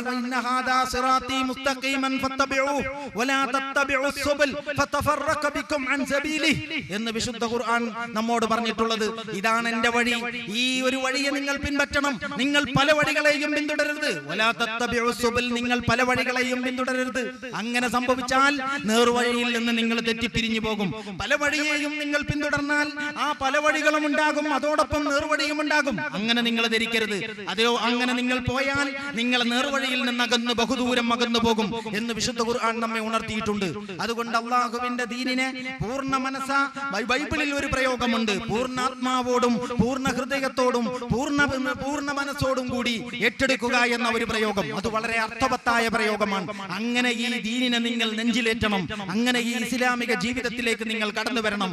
ഇസ്ലാമിക അള്ളാഹുവിന് വഴിപ്പെട്ടുകൊണ്ടും അവന്റെ കൽപ്പനകളെ അംഗീകരിച്ചുകൊണ്ടുമല്ലാതെ ഒരു പ്രശ്നത്തിനും പരിഹാരമുണ്ടാവുകയില്ലെന്ന് മുസ്ലിം സമൂഹത്തിന് ബോധ്യമുണ്ടാവുകയും രക്ഷയുടെ ഈ മാർഗം മാനവ സമൂഹത്തെ പഠിപ്പിച്ചു കൊടുക്കുകയും ചെയ്യണം എന്നാണ് ജമാഅത്തെ ഇസ്ലാമി മുസ്ലിം സമൂഹത്തെ ഉത്ബോധിപ്പിച്ചു കൊണ്ടിരിക്കുന്നത്. ഞാൻ ഈ സംസാരം അവസാനിപ്പിച്ചുകൊണ്ട് എനിക്ക് പറയാനുള്ളത്, ജമാഅത്തെ ഇസ്ലാമി എന്ന് പറയുന്ന പ്രസ്ഥാനം മതവിഷയങ്ങളിലും രാഷ്ട്രീയ വിഷയങ്ങളിലും സാമൂഹ്യ വിഷയങ്ങളിലും ഒക്കെ അഭിപ്രായ പ്രകടനം നടത്തിയിട്ടുള്ളത് വിശുദ്ധ ഖുർആനിൽ നിന്നും പ്രചോദനം ഉൾക്കൊണ്ടുകൊണ്ടാണ്. അതുകൊണ്ട് ഖുർആനികമായ ആ അടിസ്ഥാനങ്ങളിൽ നിന്നുകൊണ്ട് ഈ പ്രസ്ഥാനം നടത്തിക്കൊണ്ടിരിക്കുന്ന ഇടപെടലുകളും നിരൂപണങ്ങളും വിമർശനങ്ങളും നിലപാടുകളും ഉണ്ടല്ലോ, അതാരെങ്കിലും ഭീഷണിപ്പെടുത്താൻ ശ്രമിച്ചു എന്നതുകൊണ്ടോ തെറ്റിദ്ധരിപ്പിക്കുന്നു എന്നതുകൊണ്ടോ അല്ലെങ്കിൽ അവനെ കാടടച്ചു വെടിവെക്കുന്നു എന്നതുകൊണ്ടോ ഒരിക്കലും തന്നെ കെടുത്തിക്കളയാൻ കഴിയാത്ത ഒരു കാര്യമാണ്. വിശുദ്ധ ഖുർആൻ പറയുന്നുണ്ട്, അവർ അല്ലാഹുവിന്റെ വെളിച്ചത്തെ അവരുടെ വായ കൊണ്ട് ഊതിക്കെടുത്താൻ ശ്രമിക്കുന്നുവെന്ന്. പക്ഷേ അല്ലാഹു അവന്റെ വെളിച്ചത്തെ പൂർത്തീകരിക്കുക തന്നെ ചെയ്യും.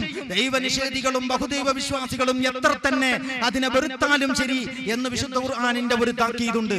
അപ്പൊ ഖുർആനിൽ നിന്ന് ഊർജം സ്വീകരിച്ചുകൊണ്ടാണ് മുന്നോട്ട് പോകുന്നത് എന്ന് ആത്മാർത്ഥമായി ബോധ്യമുള്ള തെറ്റായ ഒരു കാര്യവും ആ അർത്ഥത്തിൽ സ്വന്തം നിലക്ക് ചെയ്യുന്നില്ലെന്ന് പൂർണ്ണ വിശ്വാസത്തോടു കൂടി ജമാഅത്തെ ഇസ്ലാമി പ്രവർത്തകർ ഉറച്ചു വിശ്വസിക്കുന്നു. അള്ളാഹുവിന്റെ മാർഗത്തിൽ അവനേൽപ്പിച്ച പണിയാണ് ഈ കാലഘട്ടത്തിൽ ജമാഅത്തെ ഇസ്ലാമി ചെയ്യുന്നത് എന്ന് വിശുദ്ധ ഖുർആനിൽ പ്രവാചകന്മാരുടെ പണി പോലെ അവർ രണ്ട് ദൗത്യം നിർവഹിച്ചതായി നിങ്ങൾക്ക് കാണാം. ഒന്ന്, എല്ലാ പ്രവാചകന്മാരും എല്ലായിടത്തും പറഞ്ഞിട്ടുള്ള കാര്യം ജനങ്ങളോടുള്ള പൊതുവായ ഒരു ഉത്ബോധനമാണത്. ആ രണ്ടാമത്തെ ഒരു വശം, അവരവർ ജീവിക്കുന്ന നാട്ടിലെ പ്രതിസന്ധികളോട് അവർ നേർക്കുനേരെ ഏറ്റുമുട്ടി. അത് മൂസാ നബി അലൈഹിസ്സലാം ഫറോവയോടാണ് ഏറ്റുമുട്ടുന്നതെങ്കിൽ, ഇബ്രാഹിം നബി അലൈഹിസ്സലാം നമ്രൂദിനോടാണ് ഏറ്റുമുട്ടുന്നതെങ്കിൽ, ഹൂദ് സാലിഹ് പോലെയുള്ള അലൈഹിസ്സലാത്തു വസ്സലാം ഇതുപോലെയുള്ള പ്രവാചകന്മാർ ആ നാട്ടിലെ ധൂർത്തന്മാരും പങ്കച്ചക്കാരും അഹങ്കാരികളും തമ്മാടികളും താന്തോന്നികളുമായ ആളുകൾക്ക് നേരെ വിരലുയർത്തി. ഓരോ പ്രവാചകന്റെയും ദൗത്യം വ്യത്യസ്തം, എല്ലാ പ്രവാചകന്മാരെയും അല്ലാഹു ഏൽപ്പിച്ച ദൗത്യം ഒന്നും. ഇത് നിങ്ങൾക്ക് ഖുർആനിൽ നിന്ന് കാണാവുന്നതാണ്. അപ്പൊ പ്രവാചകന്മാരുടെ ദൗത്യത്തിന് രണ്ട് വശങ്ങൾ ഉണ്ടായിരുന്നു എന്ന് കാണാൻ പറ്റും. ഒന്ന്, എല്ലാ പ്രവാചകന്മാരും പറഞ്ഞ മൗലികമായ ചില അടിസ്ഥാനങ്ങൾ. രണ്ടാമത്തത്, ഓരോ പ്രവാചകനും ഏറ്റെടുത്ത പ്രാദേശികമായ പ്രശ്നങ്ങളും സംഭവങ്ങളും. ഇതുപോലെയാണ് ജമാഅത്തെ ഇസ്ലാമി ഇസ്ലാമിയുടെ ദൗത്യവും ഒന്ന് എല്ലാവരോടും ഒരുപോലെ ഞങ്ങൾക്കുള്ള പൊതുവായ പ്രബോധനമാണ്. രണ്ടാമത്തത് രാജ്യം അഭിമുഖീകരിക്കുന്ന പ്രശ്നങ്ങളിലുള്ള ഇടപെടലുകളും അതിനെതിരിലുള്ള നിലപാടുകളുമാണ്. ഇത് രണ്ടും വിശുദ്ധ ഖുർആനിലെ പ്രവാചക പ്രബോധനത്തെ പറ്റി പഠിച്ചാൽ, പ്രവാചകന്മാരുടെ പ്രബോധനത്തെ പറ്റി പഠിച്ചാൽ നിങ്ങൾക്ക് ബോധ്യപ്പെടുന്ന ഒരു വസ്തുതയാണ്. ആ വഴിയാണ് ഞങ്ങളുടേത് എന്നതുകൊണ്ട്, അതിൽ നിന്നാണ് ഞങ്ങൾ ഊർജം സ്വീകരിക്കുന്നത് എന്നതുകൊണ്ട് അങ്ങനെ ഓലപ്പാമ്പുകൾ കണ്ടാൽ തളരുന്നതോ തകരുന്നതോ ആയ ഒന്നല്ല ആദർശ വിപ്ലവ പ്രസ്ഥാനം എന്ന അതിന്റെ ആ ശക്തമായ സന്ദേശം നൽകിക്കൊണ്ട് ഇബ്രാഹിം നബി അലൈഹിസ്സലാമിന്റെ സ്ഥൈര്യത്തിന്റെ മുമ്പിൽ നമ്രൂദിന്റെ അഗ്നികുണ്ഡങ്ങൾ അണഞ്ഞുപോയതും, മൂസാ നബി അലൈഹിസ്സലാമിന്റെ വിപ്ലവാവേശത്തിന്റെ മുമ്പിൽ ചെങ്കടലിന്റെ മഹാപ്രവാഹം, അണമുറിയാത്ത മഹാപ്രവാഹം നിലച്ചുപോയതും, ഇബ്രാഹിം മുഹമ്മദ് നബി സല്ലല്ലാഹു അലൈഹി വസല്ലമയുടെ ഈമാനികമായ ആവേശത്തിന്റെ മുമ്പിൽ കിസ്റ കൈസർ കോട്ടകൾ കിടുകിടാ വിറകൊണ്ടതും നിങ്ങൾ കണ്ടുവെങ്കിൽ ഈ ചരിത്രം ഇനിയും ആവർത്തിക്കും. ഈ വിപ്ലവ സംഘം മുന്നോട്ട് പോകും. അള്ളാഹുവിന്റെ പരമാധികാരത്തിൽ അധിഷ്ഠിതമായ ഒരു സാമൂഹിക ക്രമത്തിന്റെ നിർമ്മിതിയിലുള്ള ജമാഅത്തെ ഇസ്ലാമിയുടെ ദൗത്യം ആരെതിർത്താലും സമാധാനപരമായ അതിന്റെ വഴിയിലൂടെ, ജനാധിപത്യപരമായ മാർഗത്തിലൂടെ ജനങ്ങളിൽ ഞങ്ങൾ നിരന്തരം പ്രചരിപ്പിച്ചുകൊണ്ടേയിരിക്കും. എല്ലാത്തിലും പൊറുതിമുട്ടിയ ജനം ഒരു നാൾ ഇതിനെ നെഞ്ചിലേറ്റും. അങ്ങനെ ഒരു കാലം വരും. ആ കാലത്ത് അള്ളാഹുവിന്റെ വചനം ഉയരുന്നതിൽ എന്റെയും പങ്കുണ്ടായിരുന്നു എന്ന് സമാധാനിക്കണമെന്ന് നിങ്ങൾ ആഗ്രഹിക്കുന്നുവെങ്കിൽ, നിങ്ങളുണ്ടെങ്കിൽ നിങ്ങളോടൊപ്പം, നിങ്ങളില്ലെങ്കിൽ നിങ്ങളെ കൂടാതെ, നിങ്ങൾ എതിർക്കുന്നുവെങ്കിൽ നിങ്ങളെ തൃണവൽക്കരിച്ചുകൊണ്ട് ഈ പ്രബോധക സംഘം മുന്നോട്ട് പോകുമെന്ന സന്ദേശം നൽകിക്കൊണ്ട് ഞാൻ എന്റെ വാക്കുകൾ ഉപസംഹരിക്കുന്നു. സർവശക്തനായ നാഥൻ നമ്മെ എല്ലാവരെയും അനുഗ്രഹിക്കുമാറാകട്ടെ. നമ്മുടെ വിഷമങ്ങളെയും ബുദ്ധിമുട്ടുകളെയും എല്ലാവിധത്തിലുള്ള ബലാല് മുസീബത്തുകളെയും സർവശക്തനായ നാഥൻ തട്ടിമാറ്റി തരുമാറാകട്ടെ. നമ്മെയും നമ്മുടെ മുൻഗാമികളെയും എല്ലാ മുൻഗാമികളോടൊപ്പം അവന്റെ ജന്നാത്തുൽ ഫിർദൗസിൽ ഒരുമിച്ച് കൂട്ടി അനുഗ്രഹിക്കുമാറാകട്ടെ. റബ്ബനാ ആതിനാ ഫിദ്ദുനിയാ ഹസന വഫിൽ ആഖിറതി ഹസനതൻ വഖിനാ അദാബന്നാർ. റബ്ബനാ തഖബ്ബൽ മിന്നാ ഇന്നക അൻതസ് സമീഉൽ അലീം വതുബ് അലൈനാ ഇന്നക അൻതത് തവ്വാബുർ റഹീം വഗ്ഫിർ ലനാ യാ ഗാഫിറൽ മുദ്നിബീൻ. ആമീൻ ബിറഹ്മതിക യാ അർഹമർ റഹീമീൻ. വആഖിർ ദഅവാനാ അൽഹംദുലില്ലാഹി റബ്ബിൽ ആലമീൻ. അസ്സലാമു അലൈക്കും വറഹ്മത്തുള്ളാഹി വബറകാതുഹു.